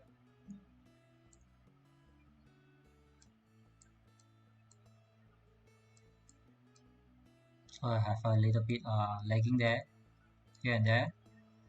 So if he go near, I can just skew him. Yep, just like that. Yeah, I get it. One hit. So half HP gone. So the main thing we want the point is from the the enemy troop that will give us a point. Usually their base just give us a HP. It's not a lot of point. My super is not moving, even though I command him, but now he's moving again. So I try to move my troop nearby to the enemy troop site, try to finish off them. Get one. I think this one is dead somehow. Yep. Then I'll try to take this low SP. I think he's having the Antonia on the rocket there, so I can take a 5 grade if I manage to do it fast enough.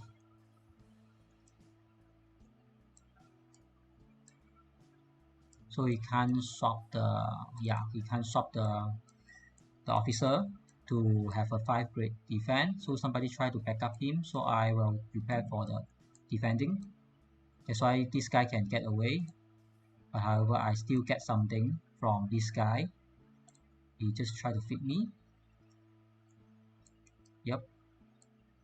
So it's basically 1 for 1.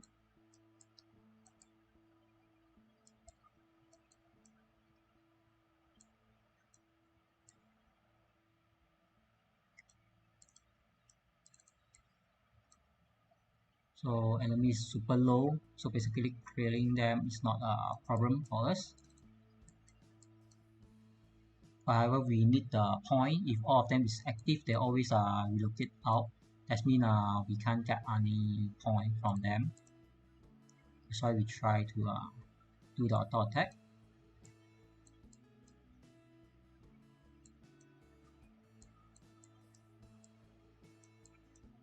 So this guy thinking that he's super heavy can kill my artillery, but not the case. So he got 1 kill, but his whole squad is going to go down. Yep, you see that? The whole super heavy is gone.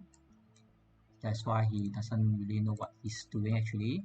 So this guy, the base is empty, so it's a free kill. So I try to kill that first, put some pressure, and this guy try to help him.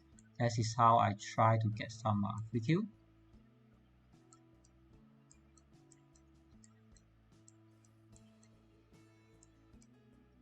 Somehow this guy activate his base and then got my artillery dead.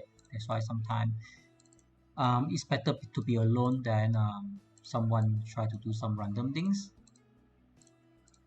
So this guy basically going to relocate out. So it's not relocate out yet. So get some point there, here and there. Yeah. So this guy pretty dead. Yeah, he's dead. So he relocate out. So basically we are clear all the enemy, and this guy just jump in, thinking he can be surprise us because we have a member that doesn't have a defense in the base.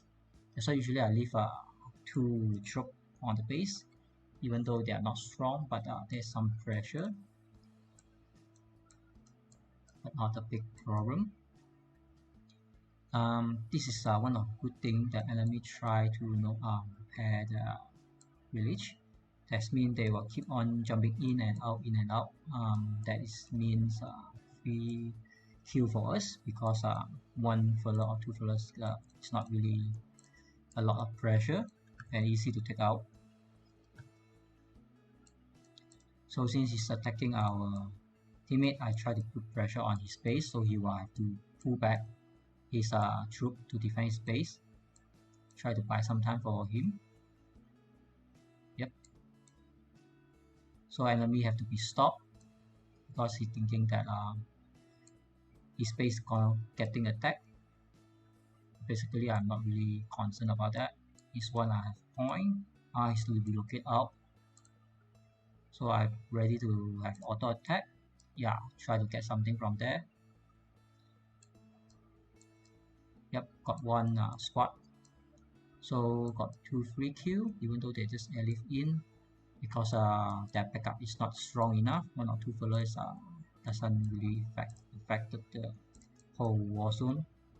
They need around 8 to 15 jump together. Otherwise, 1 by 1 is going to be picked off.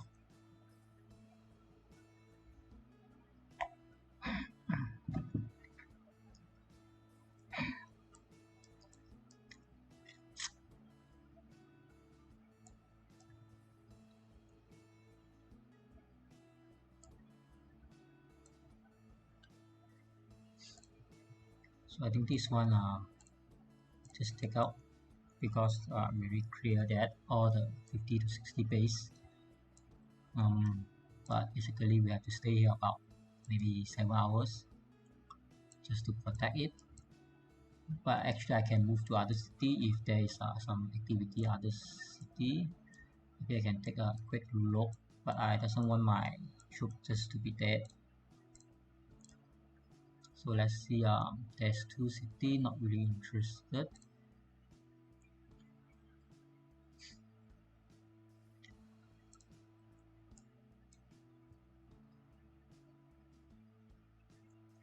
So looking at this one, I think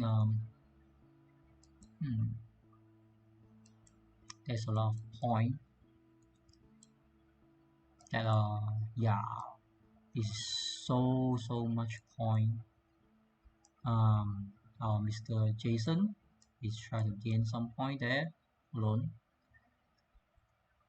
and everybody else on the side.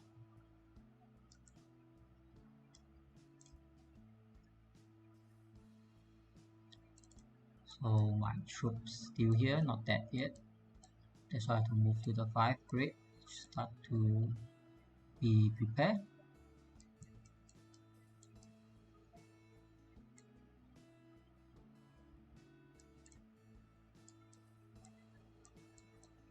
Okay, and this is the last one.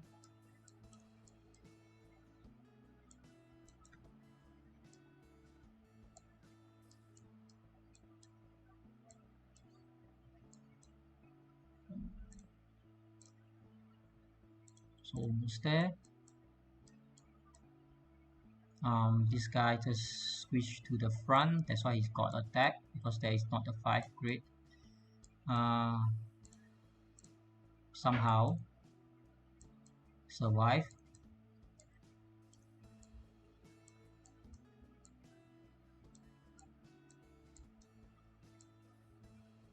So there many just relocate out. No point in from there. So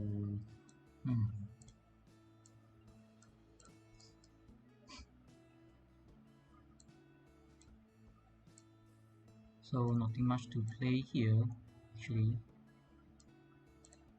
You have a base. Okay.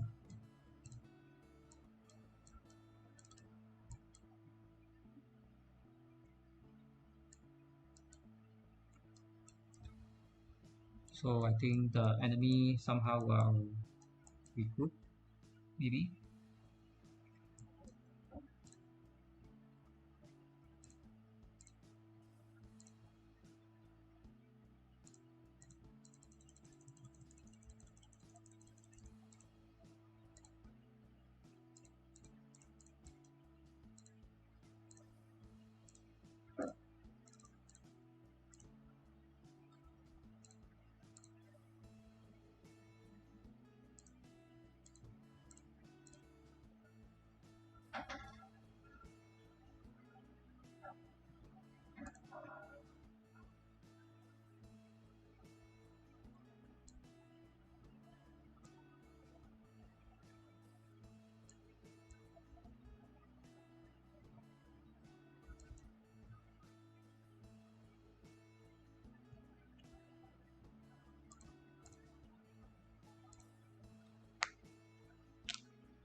Just too many target here. Not sure whether I want to go there or not because quite boring. I think boosting all of them is an offline one. That's why I try to find some war to play some skill, but there is not many war can last longer time. So he cannot move his base because the land belongs to the other alliance. So Mr. Jason has to stay there until someone kill him.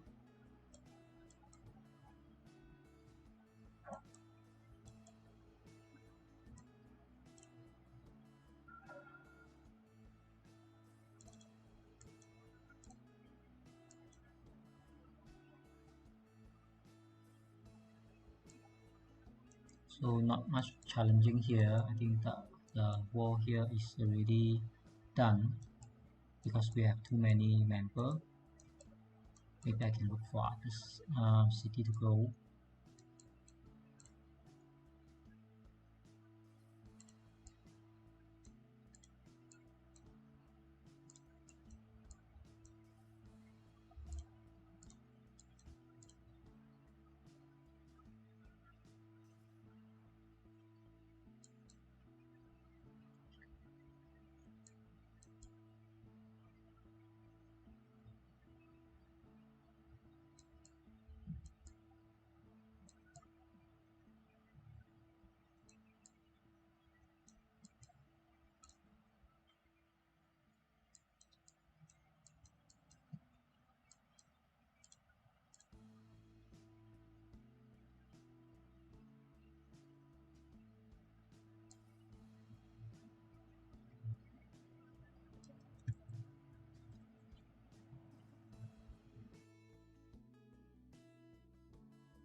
So look at the battle report. I think this the first two battle report. Very clearly say that my literally is dead from the beginning of this part 2. So I was somewhere here, got killed by the enemy. But in the report you can see actually I have a well trade off because my reserve is about 200, but I really kill about 700 about 3 times, and then the other times I have 14 times 100 against 14,000. That's why there's sometimes you think that my archery or my group is dead, but actually I well treat them. So that is what I want to say. Then after that, continue with the battle. Still 10 times. That means I well prepare my troop. Make sure they didn't die. This one is a huge enemy, I think.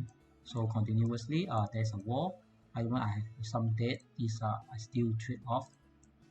So you can see what I try to do is have a better trading. So someone try to kill me. That's why when I'm not pay attention, someone try to pick off my troop. But that's okay because he wastes one elif just coming here to pick my artillery there. So I actually have to run away from there. Then I try to train back. So my super heavy will take care of them. I actually have a great melee, that's why I can run away faster than them. Once they start to attack my super heavy, then I will try to attack them. That's how we try to play. So usually you want to aim any Anthony, enemy dead, then all others artillery will be very easy to target off. So he try to swap the target, I have to run away. So when I draw them, my super heavy is doing the damage. Game has a little bit lagging, not sure why, but this is the thing. That's why the super heavy is very strong because I have spanner. He keep on heal after his regen. So I should kill this one higher level with higher point. But if I cannot kill off, it's still not worth. So try to kill anything on the field. Yep. So I just put this one so I can basically go and kill his base because it's just too low. So the full one should be his super heavy, so it's no damage to me basically. I can just move one grade away. Yep. So even though he hitting my artillery, but basically no effect. I try to do the auto attack. Yep. Didn't get anything from there, but at least later I will check the battle report. So you will see I still have a well trade off 100 to 124. That's why sometimes somebody pick your troop thinking that you're losing, but actually as long you stay calm and patient, trust your skill, then you will be overcome the situation.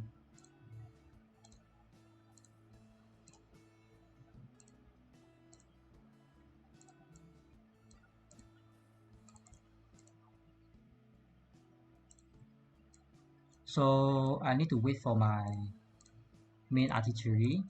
The second one is 7.1, the first one is 7.2. That's why I did the 7.2 to have my full potential artillery on the field. But this time I will make sure they move together, so we'll pick off just like that. But actually enemy try to waste one elif, catch my artillery off guard. He did a good job to have one group of mine kill, but I still managed to force him away from the land. So basically we are playing hide and seek they try to hide the village. Then we have to find them each and every time.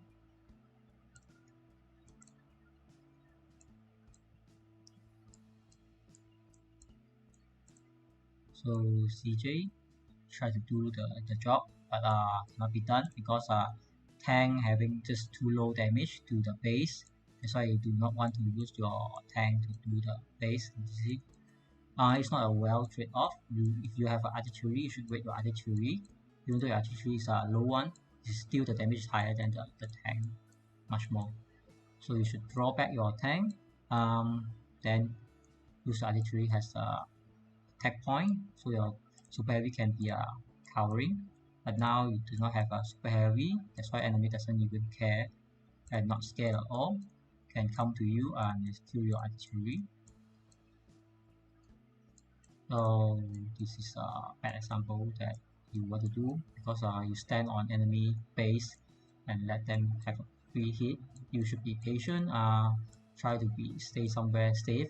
Wait until your group is regrouped, then you should go from there.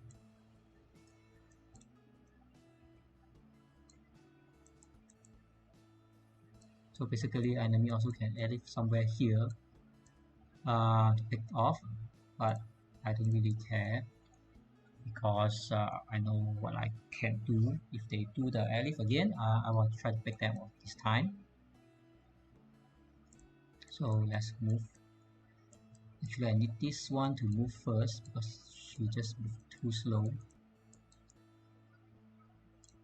So you can see after the trade-off, one of the same one also to the same person that tried to pick me off guard. And after the trade-off, I still doing well. It's about 3-1. So our team somehow start to be awake, but 1 or 2 base is not enough for us to share the point because first their HP just too low. Secondly is they're not a high power, do not even need any swarm group or snowball. We just need one of the guy online just to do the job. So my artillery is very far from my super heavy. This is one of the problem if someone try to elif here, but the distance you can see the enemy base. Once they elif, I can move my super heavy toward the side. If they put here, I can just drag out. That's why you have to put some distance. It's not too far. Also keep up the distance. So I have to set up the 5 grid, and my super heavy can do the job. I figured out I'm better not to do that. It's like a fake. So after the fake, so the enemy were thinking that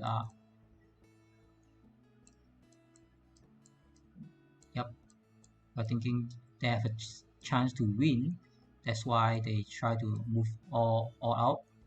They're thinking all in is the key to win, but they doesn't know that our troop is much more stronger than what they have. That's why I use my super heavy to kill his artillery, my artillery to kill anything else. So this guy is basically empty. So if we want to draw more point from this guy, we should let him leave. And this guy have a full troop, so I try to fake him out of his troop. So once his troop out, I can gain some point.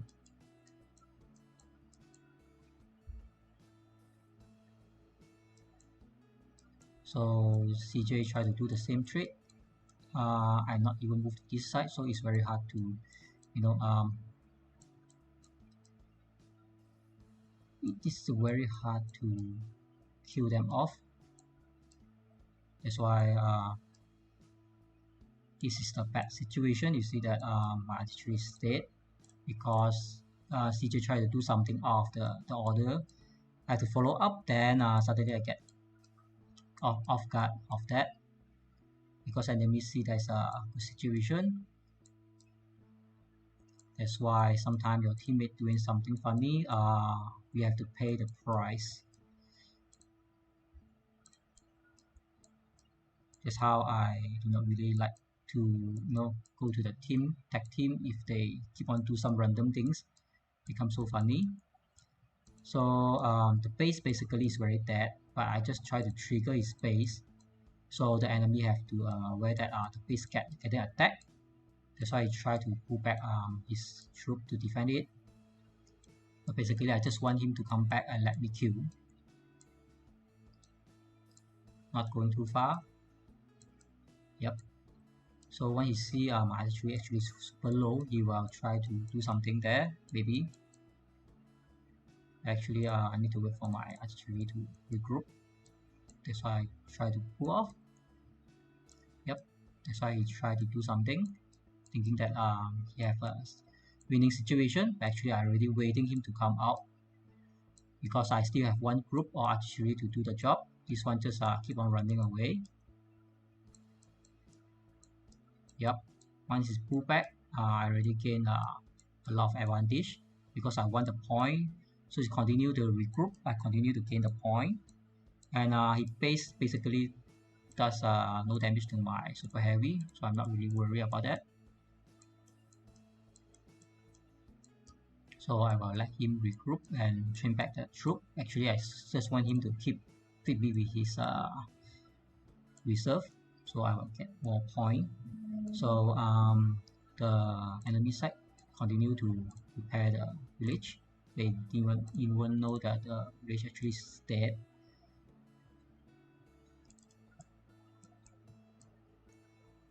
So this is my artillery. If we try to pop up to attack this one, yep, then my artillery will be dead.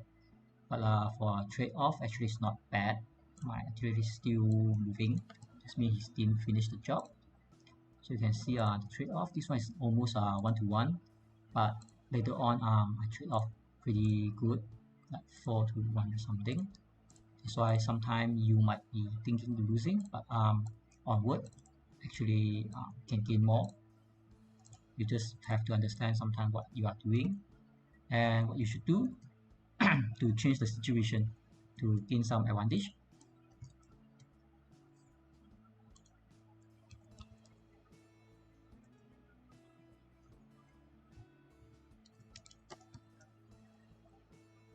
So I'm aware that my artillery is from this side, that's why I want to move my artillery from the side to let them easier regroup.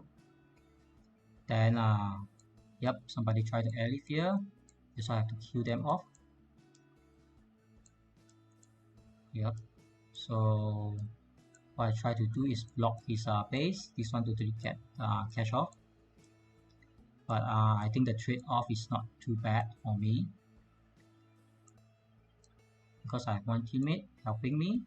It's really very good. So all we have to do is block the enemy base, not to let him deploy. Okay.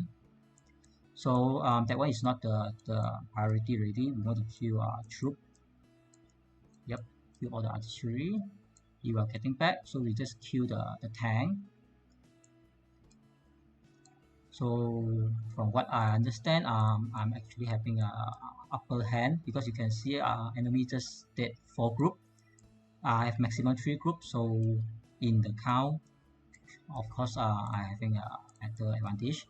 But without artillery, I have to pull out a little bit to regroup, and then I know them. I mean, I aware both of them is low level, and then this the event battle drill.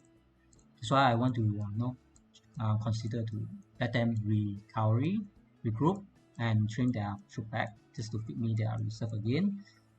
So they thinking they have by their own time. Actually, I giving them time to train back because I want something. That's why I try to lead them to think that they can kill me sometime, and give them some opening. Like I do some mistake, they think that it's a mistake. They try to come up and let me kill. But CJ try to do random things. I'm not really sure whether I want to support that again. Then I got a payoff. That's why sometimes I just stand there and looking at our teammate and let's see what they're doing actually. Okay, so I think someone killed my, yep, this guy tried to kill my artillery. Um, so the best thing to do is try to remove them, not to feed them. Then we train again.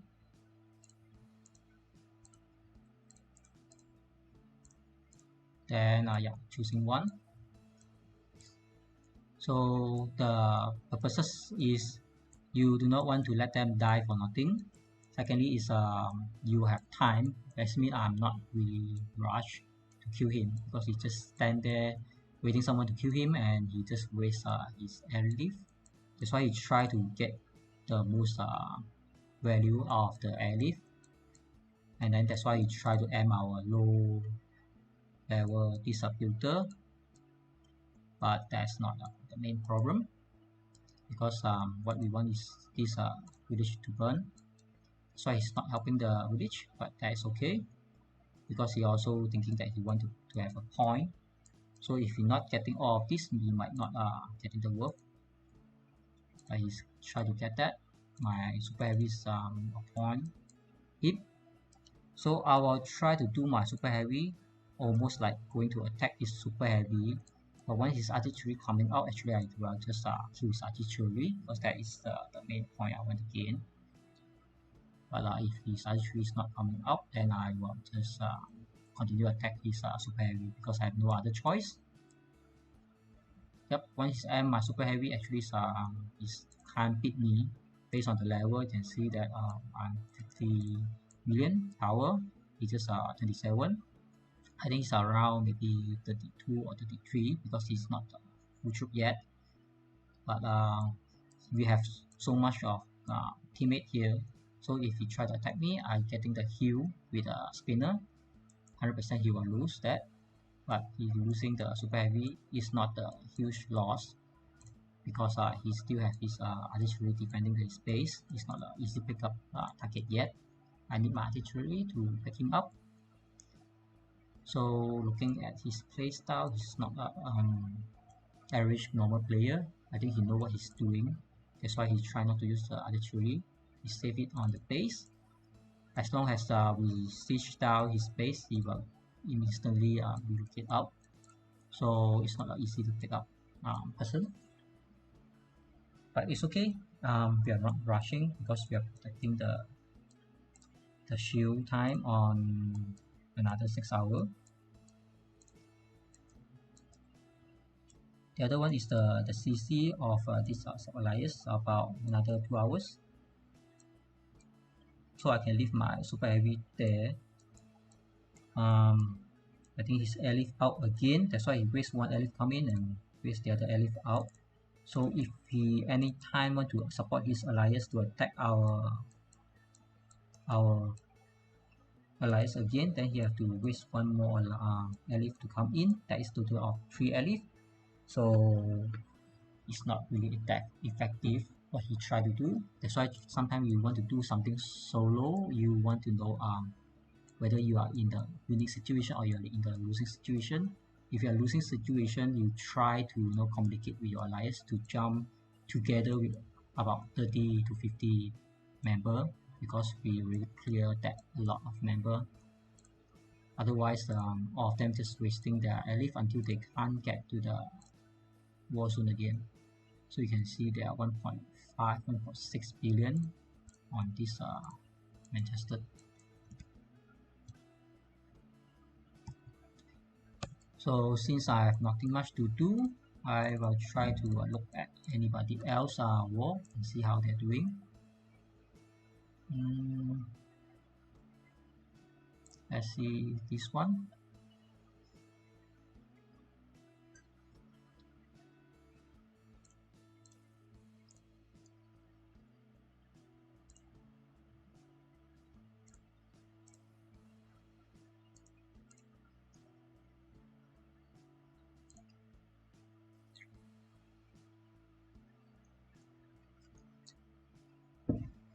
Okay, I think this is a one-on-one fighting because the HS XK is rating outside. That means both of them is 101. Both of them also 35 million point 2 power. It's very equally. So this is about to skill. See whoever can kill the other person artillery is almost the winning. So this one is 7.1. He's also having 7.1. It's very good. Since we have a fair fight, I will just look at it and see who have the upper hand and their skill. But this guy having 4 group, this guy having 3 group. So based on the full power, this guy might be having better power compared to that, maybe. But I will look at it. If his artillery dead, his defense is super weak. If for me, I can very easy to take out this guy because rocket and super heavy is not the troop you want to put on your base to defend. That's why this guy having a 3 artillery to defend is much more secure, I would say that.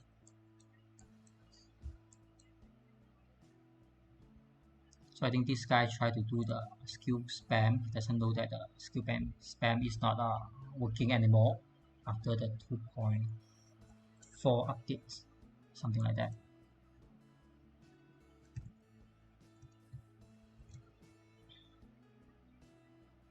So it's not a very action fighting.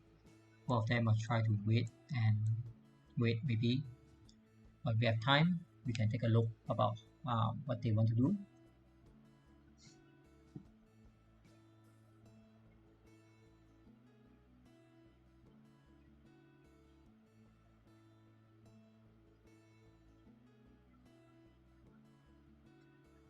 Alright, so this guy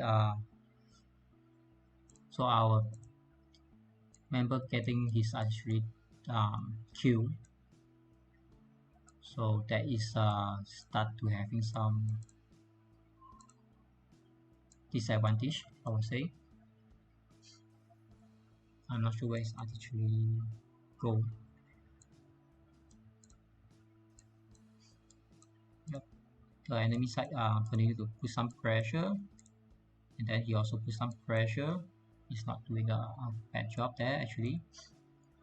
And then you can see the HP. Enemy already gone about 45% the base HP, and our teammate is still 100%. I think by the time we will win, so the enemy side should do something impressive to bring down the enemy HP, I mean our teammate HP, to have some fair fight. But now it continue. I think our teammate will win the fight. So he will jump out all his troops to kill something. Yep, he try to continue using this trick. So I have something to do to counter this trick actually, but I'm not in the fight. That's why it's very hard to tell how to do that. But actually, it's quite boring to look at both of them.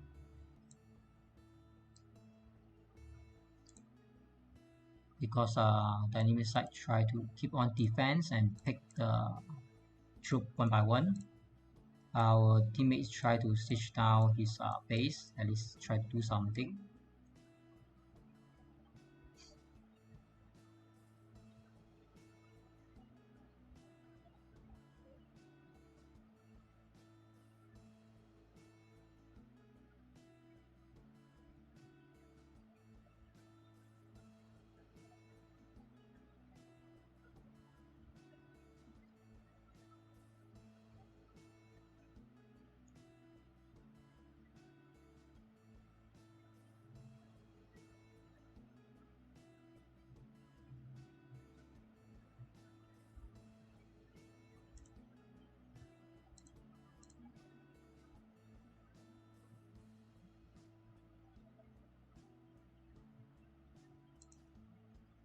So I think this is from my city. Yep, Manchester. That means they continue to play the second hide and seek. Yep.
Okay, I just checked with my management, so I will try to jump to another city because Manchester is overcrowded. We have a lot of member there, so I try to choose one city to go in. There have some action. It's not going to be so boring.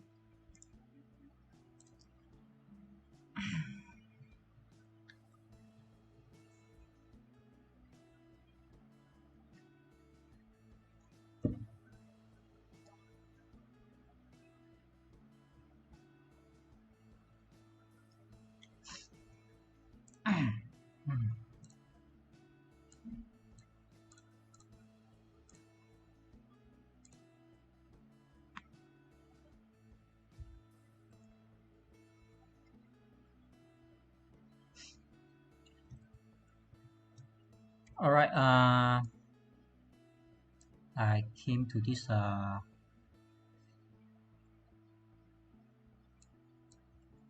yep, because we saw a lot of food, so I will try to clear them up. That's a lot of point, but let's see. I think this is the best place to airdrop because somehow it's nearby. But let's look at the top side. The top side also not too bad, but basically they are at the middle.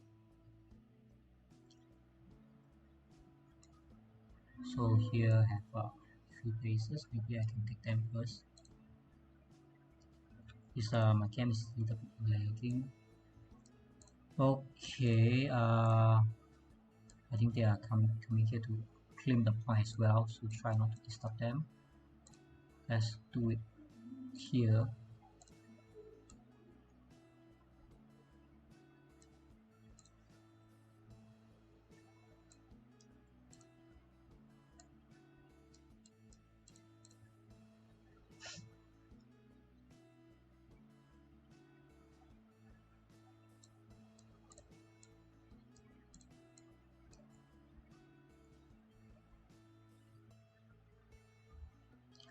Alright, so start our job to aim for the nearest to the other one by one pick off. Bottom doesn't have a lot, so I will try to do this side all the way to the top. Is it or just straight line to the middle? Is much more better. Alright, I think there is not much skill needed because I think most of them doesn't even have a 5 grade Antonia to defend, so just direct.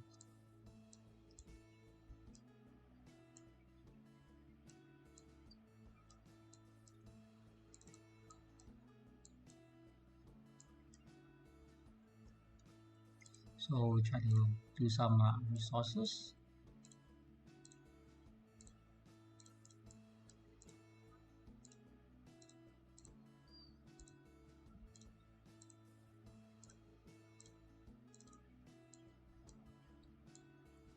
Okay.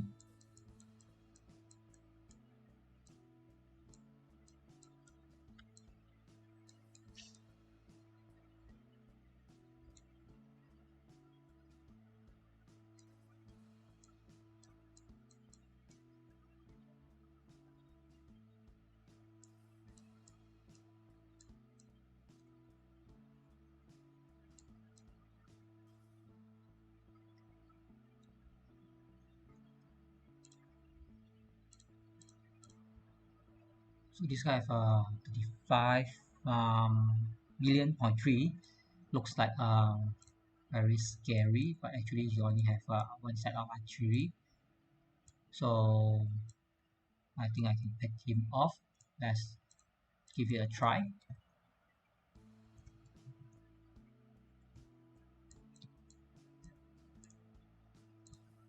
So I just reset my battle report.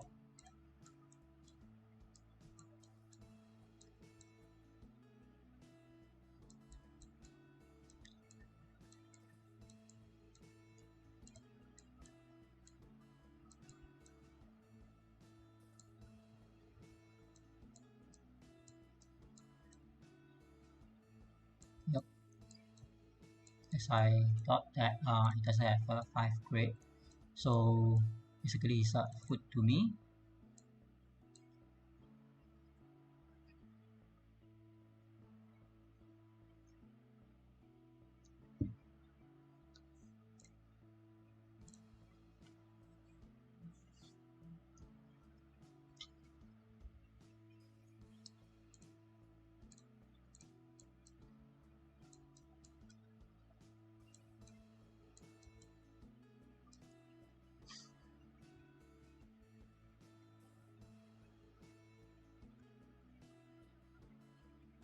So since nothing very special, I will try to enjoy the game. If any question, please ask me in the comment.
Oh my god. Do you guys see that? Do you guys see that? That is the very epic battle that we have. It's a really very good tag team that I with Jason and Bishop. I mean Dallas Bishop he was there and then he called a lot of backup to attack us. Somehow we also call backup. Our backup is there as well. Two, I think they call about 5 to 6 people try to attack me when my base are just 0% of the HP.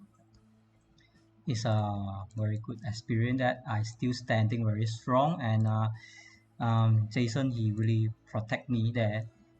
I think when I have time I really have to take a look back the replay.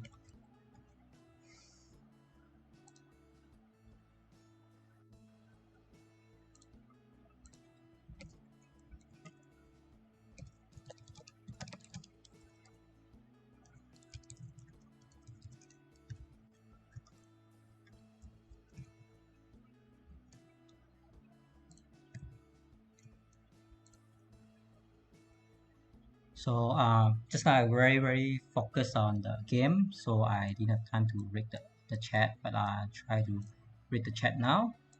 And I need to train back my troop. Actually, I still have an air reef. I think the fun just started because everyone noticed that we are here, and then we'll do whatever that we need to do to gain more point. Let's see how much point I gain from the last battle. About 2 to 3 million points.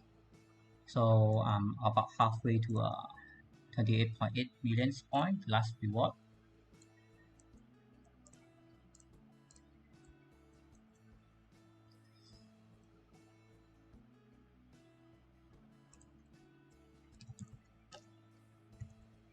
Yeah, I didn't expect it to have so much fun and so much action in the last battle because this is a live stream, so I do not know what will happen. That's how I cannot just turn on my voice because I'm very focused on what I should do. So if you guys see that I have a little bit panic there actually, but I still stand strong. I try to kill Dallas B job is artillery when he tried to siege down my base and my base somehow still survive. That's why Jason also tried to protect me and I have to move around my base. Every time I try to relocate my base, there is a delay that enemy cannot attack you. So if your teammate know what you're doing, they can cover you just to use that 2 second delay. So once you deploy your base, you will have 1 second delay.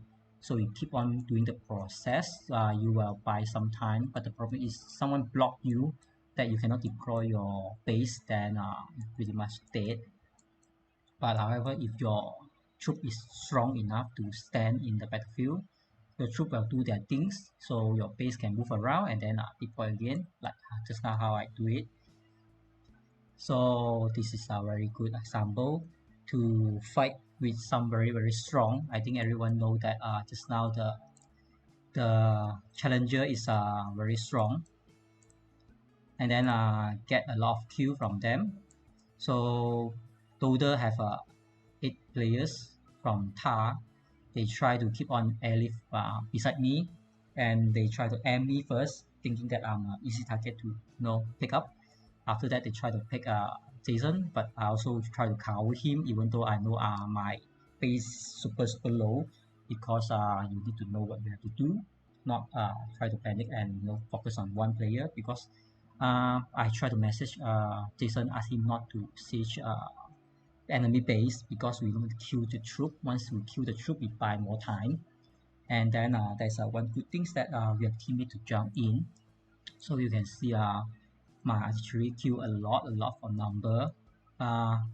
My super heavy tank a lot of damage actually, but mostly is my base. They try to chase my base, so all my artilleries are doing some damage actually.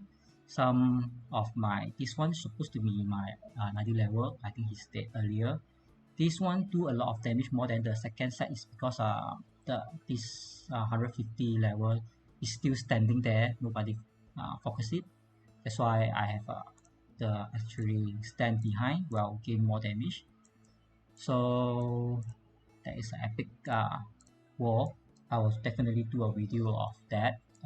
Me and Jason try to jump in airlift to cut off his troop and kill his artillery. After that, he have no troop and he tried to move his truck away from us. Then all his teammates jump in to help him to get out of dangers.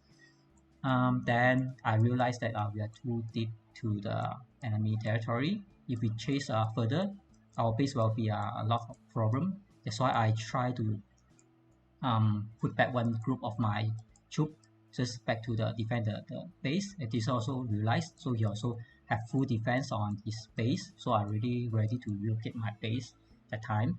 But I have my super heavy stuck on the enemy side there. I know if I draw back is just a suicide mission, so that's why I just try to trade whatever that I can. The more value you gain from the enemy, the better from the troop. Then I just let my troop die outside, but they did a very good job to trade a lot of enemy reserve and gave me more points as well. So just now I reset the battle when I jump in here, and after I did, so you can see that I have a lot of Q versus Talas Bijab, and his teammate keep on covering him. So we see that I only die about 44 reserve and kill around like 10 and 12 times more. This one is about 2. This one, even though it's a 1-to-1 trade, usually I do a lot of better. I didn't really do the losses. I always have a very good trade. That's how you want to bring the victory, because when enemy having no reserve, I still have reserve, then I still can fight in the battleground. That's how we should do. And then Bijab, he was 100 million, so he's down to 85. I think he somehow no reserve or do not have fun to buy back his troop, maybe, or he just fell out the game and he just throw his phone away. Then until he have time, then he may be online again. But that's the situation. We have Sofen FN just get in and kill Dallas Bijab that I missed the shot there. I should have take the shot, but I'm very focused on my side and I try to help Jason on the bottom side, and I didn't see that actually our team is really did a very huge job to destroy Bijab on the top and the other fellow on the top. We are focusing on the bottom side just to clear up our enemy.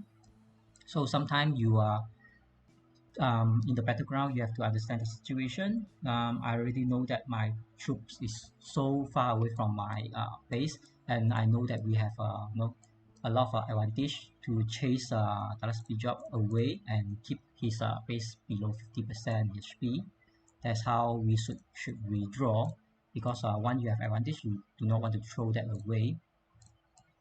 Then he continued to waste his airlift. I think he killed Jason about 2 times, so he used about 2 airlift already, then killed me 1 time, 3 airlift.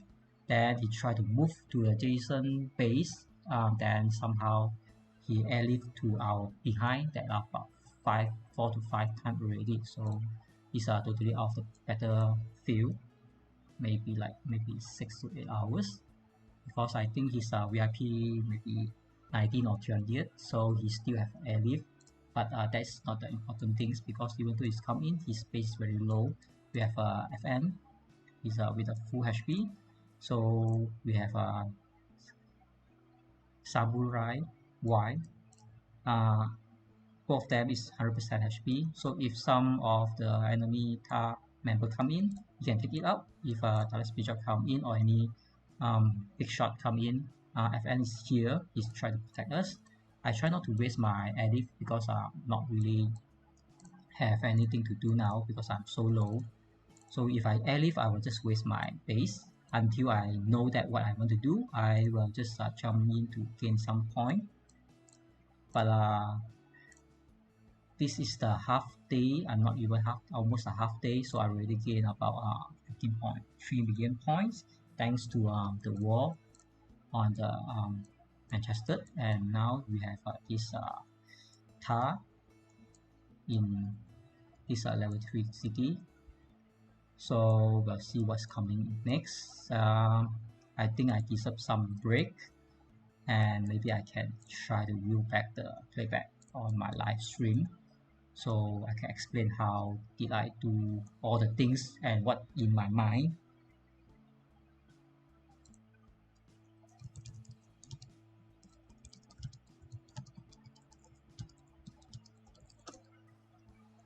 So give me a little bit time to cool down myself. I need to go to the toilet, then I'll come back and then I'll try to find back the playback of just now the war.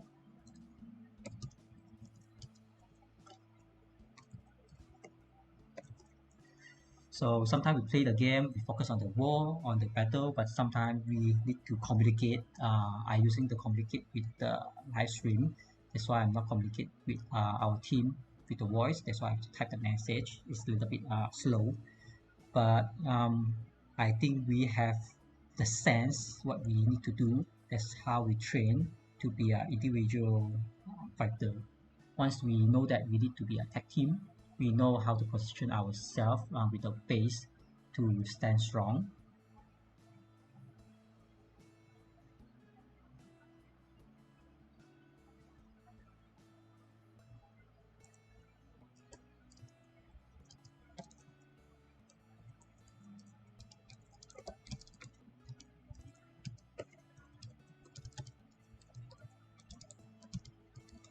So I will take about 3 minutes to go to a toilet, have a rest.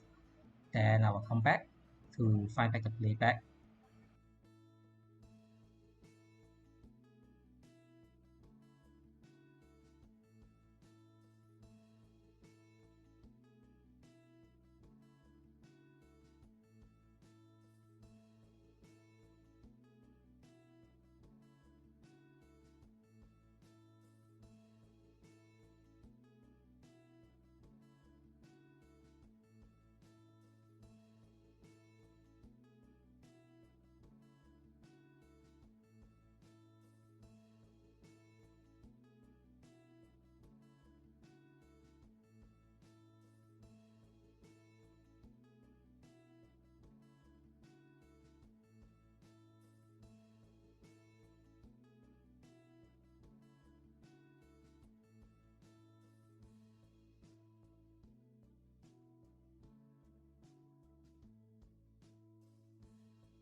Okay, so we are back to this playback on just now the battle that we have attacked him with Jason.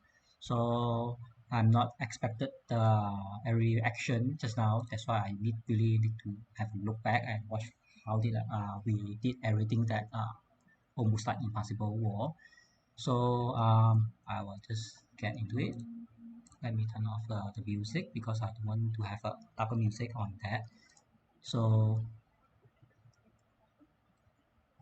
okay, so can see that for the previously I aware that Dallas Pijot he tried to move.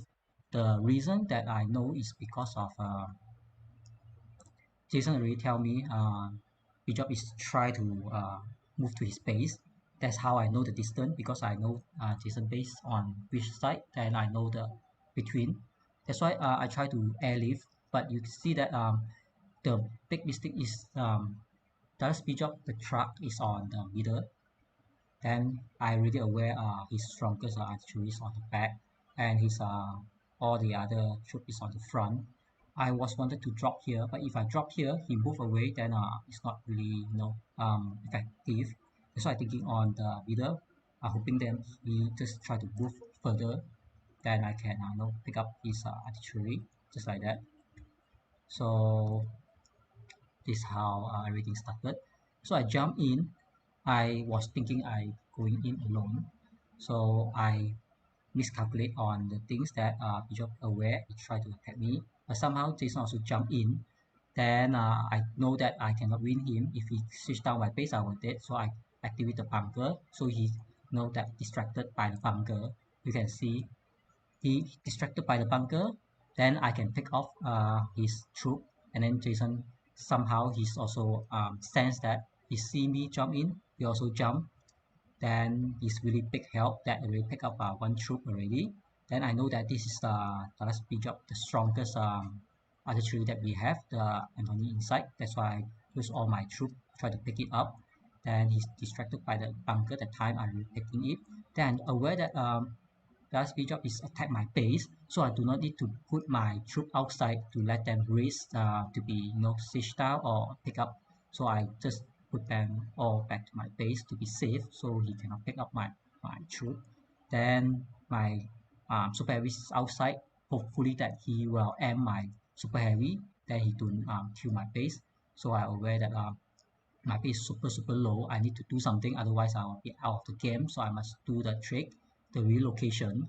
So Jason, he have a full troop. I have full troop. Then somehow Dallas Bishop just focus on my base, doesn't care about Jason at all. So I do the magic again. Then Dallas Bishop have no more troop left. So only have super heavy. Then I try to move my base away. I try to do the magic so he cannot attack. Then I just try to do the magic again, so he cannot attack. So until he have no more the troop left to attack my base. I think there is a lot, like 0.5% or something like that. So I'm aware the bunker is actually attacking us, but the main thing is try to kill the speed job when there is a chance. As long as there is no enemy raven out of the bunker damage we can still take that. Not heavy burden, I'll say that. But once we are away from our base will be picked up. Like just now, if someone jump in to attack my base is definitely gone. That's why I have to move my base. Then Jason saw me doing it. He also aware that the speed job will be moved away from our base very long distance. So we have to bring our base to be safe. That's how the thing started. So we're doing the chase.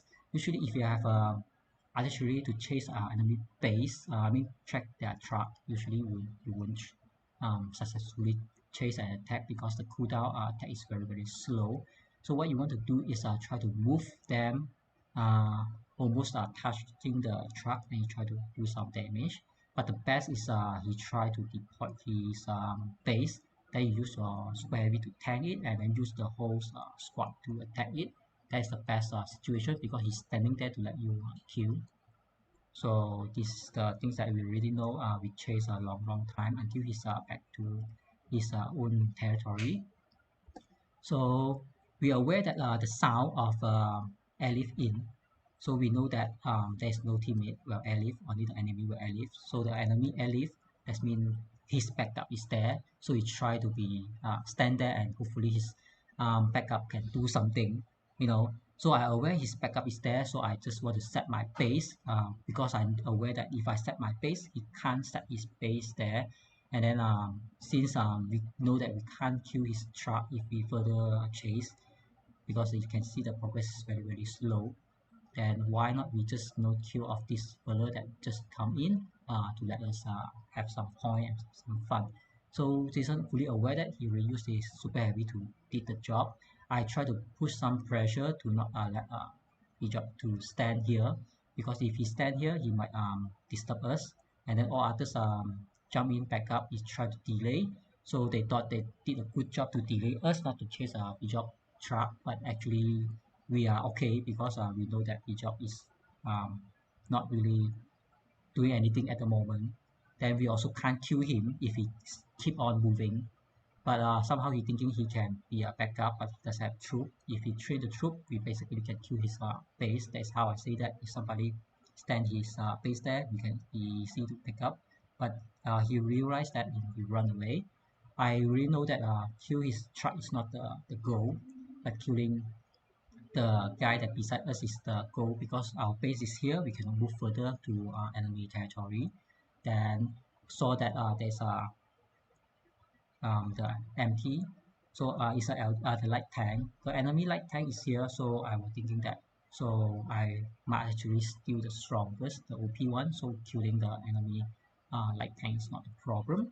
That's why I know that Bijak want to stand there to try to do his best to attack us. So I must fastest, quickest way to draw my super heavy, try to push some pressure to him, to ask him not to train his troop, because when he have his troop, it's become a problem to us. That's why I have to put the pressure there. Then I must use my strongest archery to do the damage. Otherwise, all other trees doesn't really put some pressure. But I draw all the troop I have to put more pressure. So when he see the pressure is there, he will move his base like later on. So I know that I cannot withdraw my super heavy, even though my super heavy is going to die, because I notice the chance that to kill him, to put pressure when he's become a truck. We know that if we chase his truck, it's going to be waste. Why not clear his troop, because the troop is the thing that is going to win the war. The truck is just always doing the run only. That's why I know that. Once I do, you see that I really put back my troop to the base, because I'm fully aware that we are in enemy territory. If we further chase, my base will gone 100%. That's why I want to put some defense back, because I aware that offense and defense, you have to be balanced somehow. Then I aware that two of my low artillery is not going to defend my base, so I have to put one of the 200 set of my artillery back to the defense like this. That's why I really have a clear mind, knowing that what I'm going to do, what your enemy going to do. That's why I try to kill the enemy troop, because without troop, this just a truck that moving around with a lot of HP, but doesn't really is a threat until somebody try to airlift to save him. Then I aware that actually I can change my super heavy to fastest movement, just to block the pickup truck actually, but it's not going to work, so it's okay. Then I aware that someone killed my reserve and the backup on behind, so I pull back one of my artillery to defend that. So Jason aware that we are so far away. I know that we have an advantage. If I doesn't want to chase anymore, Bijak will try to train back his troop. Then we have a head-to-head fight with him. That's why I have to put the pressure. And the best thing to do is Jason fully aware that our base is in danger, so he's going to withdraw and become a defense. I become the offense. So it's become a tag team things. Sometimes you do not want to have all of the people doing the same thing. That's why one doing offense, one doing the defense. It's going to be a win-win situation, because if I die, then he can defend the base. If he die, I still offending. That's why the enemy have to choose whether to save Bijak on the offense side or the defense side. If we both doing the same thing, then the enemy can just choose the otherwise. Then we are going to no panic because we doesn't have a full troop to be ready. So this attack on the bunker is because enemy try to activate the bunker, try to do the same trick. So I'm already aware the enemy doesn't have a 5 grade Antonia to defend his base. So I do not even need to care about the bunker because I need to take down his base before he try to recruit back his artillery to defend his job. So I have to take him out. So you see the bunker is not really doing any seriously damage to me. Then I clear the bunker out. So sometimes you see the Raven, you see a lot of army. You have to understand some army is low level. You can just ignore them because they are attacking my super heavy, not my artillery. So I know that I have to take keep on put the pressure to last speed job. Here I have a mistake. I put my super heavy away 1 grade. If otherwise I will take speed job base down to a red HP, not a problem. Then now this second mistake, I didn't really wait for the cooldown. I try to didn't have the patience to wait for it. That's why I have 2 mistakes here. So that's somehow the offense side of me losing the advantage, but that's fine. I try to be stay there. Actually, I'm not trying to kill Bishop. I know that I do not have the power to kill him. But what I try to do is give my base to have some time to generate, and I have to put pressure to him so he cannot be so relaxed to do what he want to do, because if he have VIP20 he can still airlift about 6 to 8 times. I'm not sure. I've checked the VIP because I not really look at VIP20. So I know that someone is airlift this enemy territory, 100% is enemy. So I quickly withdraw my troop out just to prepare the fight. I know Bijop doesn't have a troop, so I doesn't really care about his threat. But this new airlift person, I have to study what is his ranking and his power. So I know he will try to kill my artillery. I just draw it away. So all his enemy troop try to chase my artillery, become like out of position. That's why how my super heavy can do some damage. Then I'm aware that somebody going to kill my backup, my support troop. So I do not have support. So I stop to recruit, stop to train my troop because they are just that squad there. So better just let them stop there. And I know without the backup, my offense team, both of them is going to be dead. That's why I try to trade off as much as I can, because we do not want to pull them back just to let people to chase you and you are losing your pressure on enemy. But if you are standing strong, enemy will have a lot of pressure. Like now, even though B-Job have a lot of backup, he doesn't even pull his troop to attack, because like if you have more troop attacking one, I only can M1, so he's 100% have the advantage, but he doesn't grab the advantage at the time. So I'm fully aware that I need to do a defense. Then I try to trade off my super heavy. The best thing to trade off your super heavy is that the first thing you want to kill is the biggest opponent you can find on the field that is within the range of the super heavy. So you can trade off. If somebody try to use the super heavy to attack you, if their super heavy is almost the same level with you try not to fight with them, because super heavy have a very slow attack time, about 4 seconds. And then but super heavy have a huge penetration. That's why if you're going to kill, you choose to kill artillery, light tank, medium tank, something like that, or even a heavy. But you try not to trade off super heavy to super heavy, because both of them just take a long time to kill each other. So you see that I try to ask the enemy come to me instead of go to them. Let's say whoever in my range, I will kill them, but whoever is not in my range, I will just ignore them.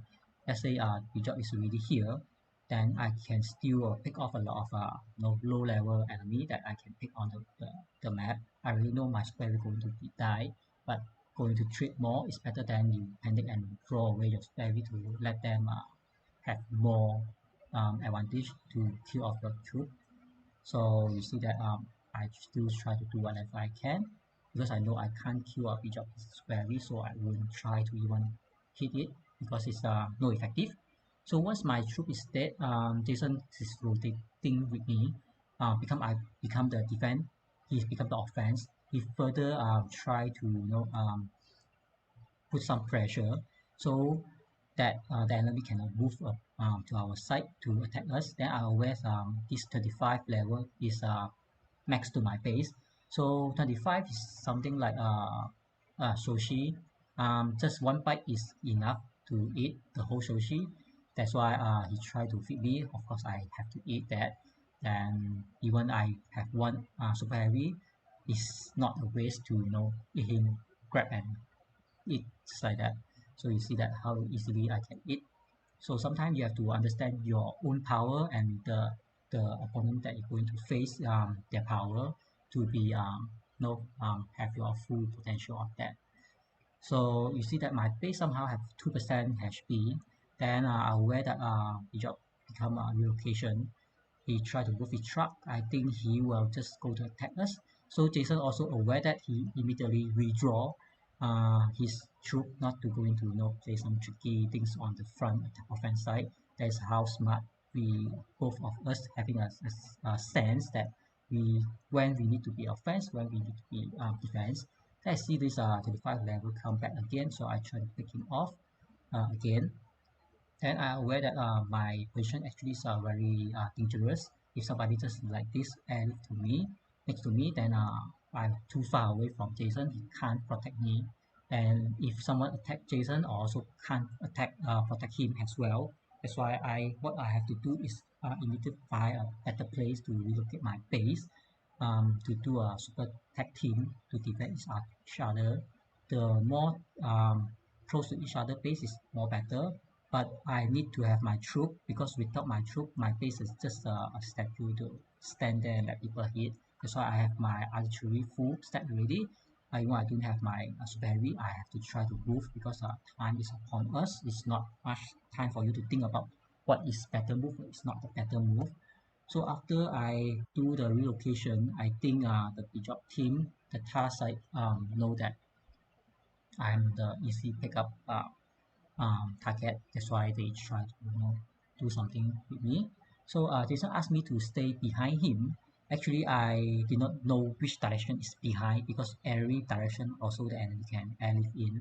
So the best I can do is stay this position, because the village is next to me and next to Jason. So there's one blocking things, block one side that enemy cannot live there, like 2-3% seem to it. So that is what I think about I can do. And bottom side have a bunker to block our enemy to live there. That I saw the live, I know somebody is on the top. I immediately to notice this job. So he tried to attack my base. What I have to do is immediately have to relocate. Otherwise, he once killed my base will gone. Somehow he he deployed his base then to break his skill. Otherwise, my base is already gone from that side.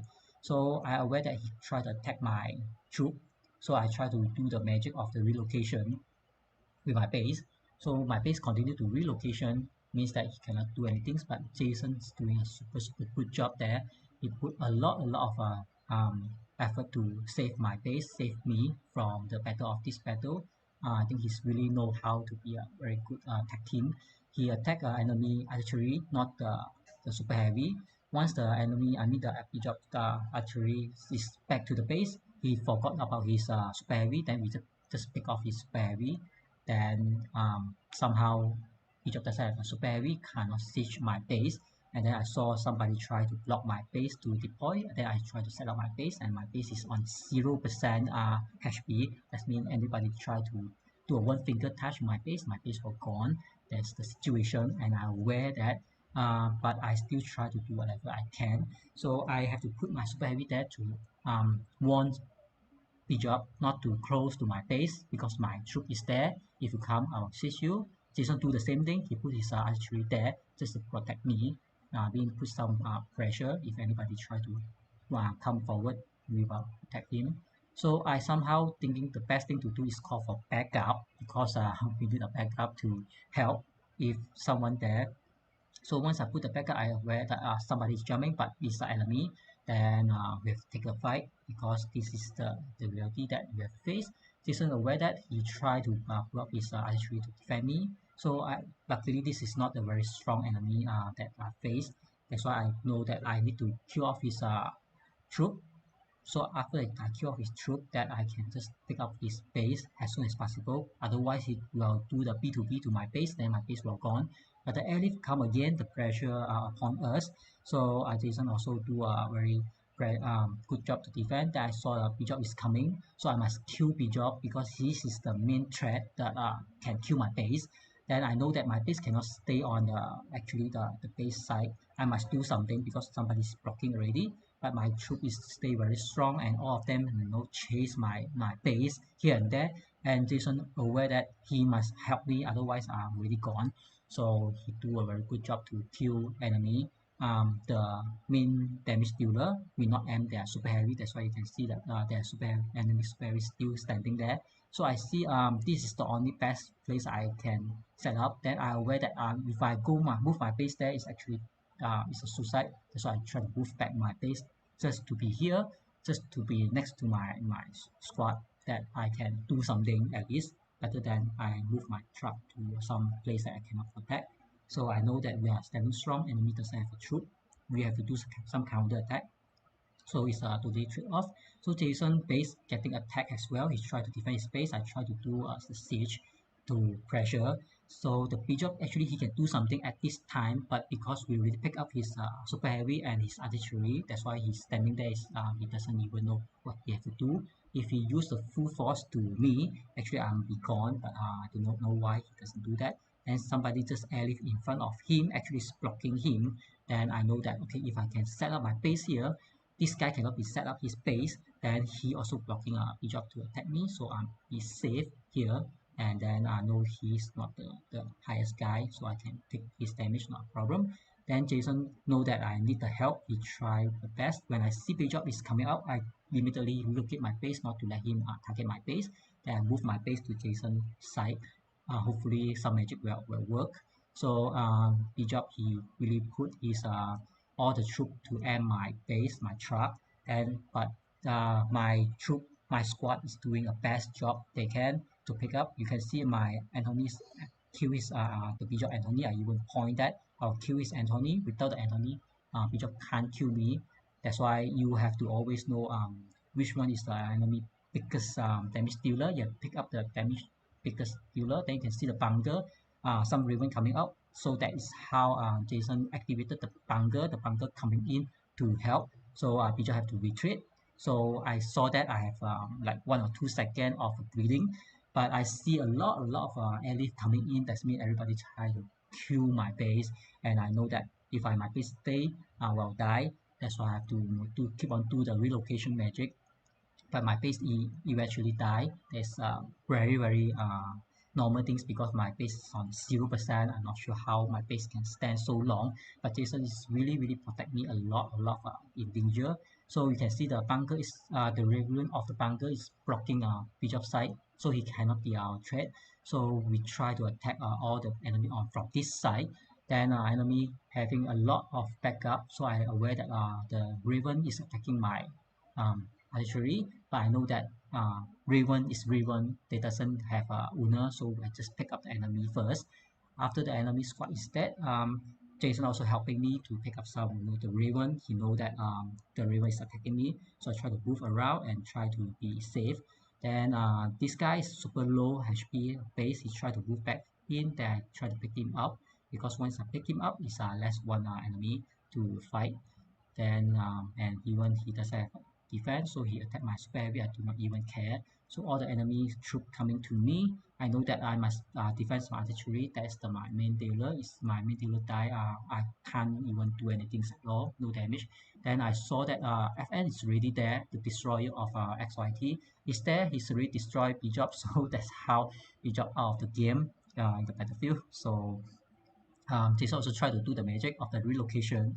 So we try to save our base, and FN is already upstairs doing his magic to clear all the top there. I didn't really aware. I'm also a little bit panicked because the war is so suddenly and so many airlift in. I think the tar side of their members, I mean the enemy side, they stopped to airlift in because Bijak already picked up by the FN, our destroyer. He came in, destroy everything, destroy every enemy. That's how I would be just curious why the enemy doesn't want to live anymore, because they are retreating, so they retreat. So I'm aware that enemies retreat, and I'm aware that FN is defending on the top side, so I have to help Jason to defend his bottom side. That's how I saw that FN is doing his best job. Then the samurai, yeah, also is here, also helping. That's how our XYT will come in to help our teammate at the correct time. So it's our very best experience that we found, because every time we have a war, we have this kind of experience when we scream like in my mind, someone please help us. Even though we doesn't say it out, our teammates will come out eventually and help us. So you see that I no enemy try to pick up my archery. I move my archery not to let them pick up, and then I try to do the magic. Then I saw Jason siege this fella, and this fella is killing his super heavy, but I know that he going to swarm him. That's why I also, okay, I will be part of your power. I try to do that. Then our teammate FN in Samurai also try to be help us. Then I know the battle is already over, so I don't need to be stay here. I give a very good message to say that we are aware that our teammate FN is here to help us. Then I leave a message there, finish the job. Then I have to go, because I'm not needed here anymore. We already clear all the enemy. When enemy see FN is here, they also run away and they retreat. So I relocate, and the battle definitely end there. So it's a lot of things that I think in my mind, but actually we already plan and we already know what we are going to do. So it's not like we saw whatever things then we try to react. It's not, because we really know what we're trying to do at that. So that is what I'm trying to say. All right. So I will try to turn back to the game and see what's the next thing.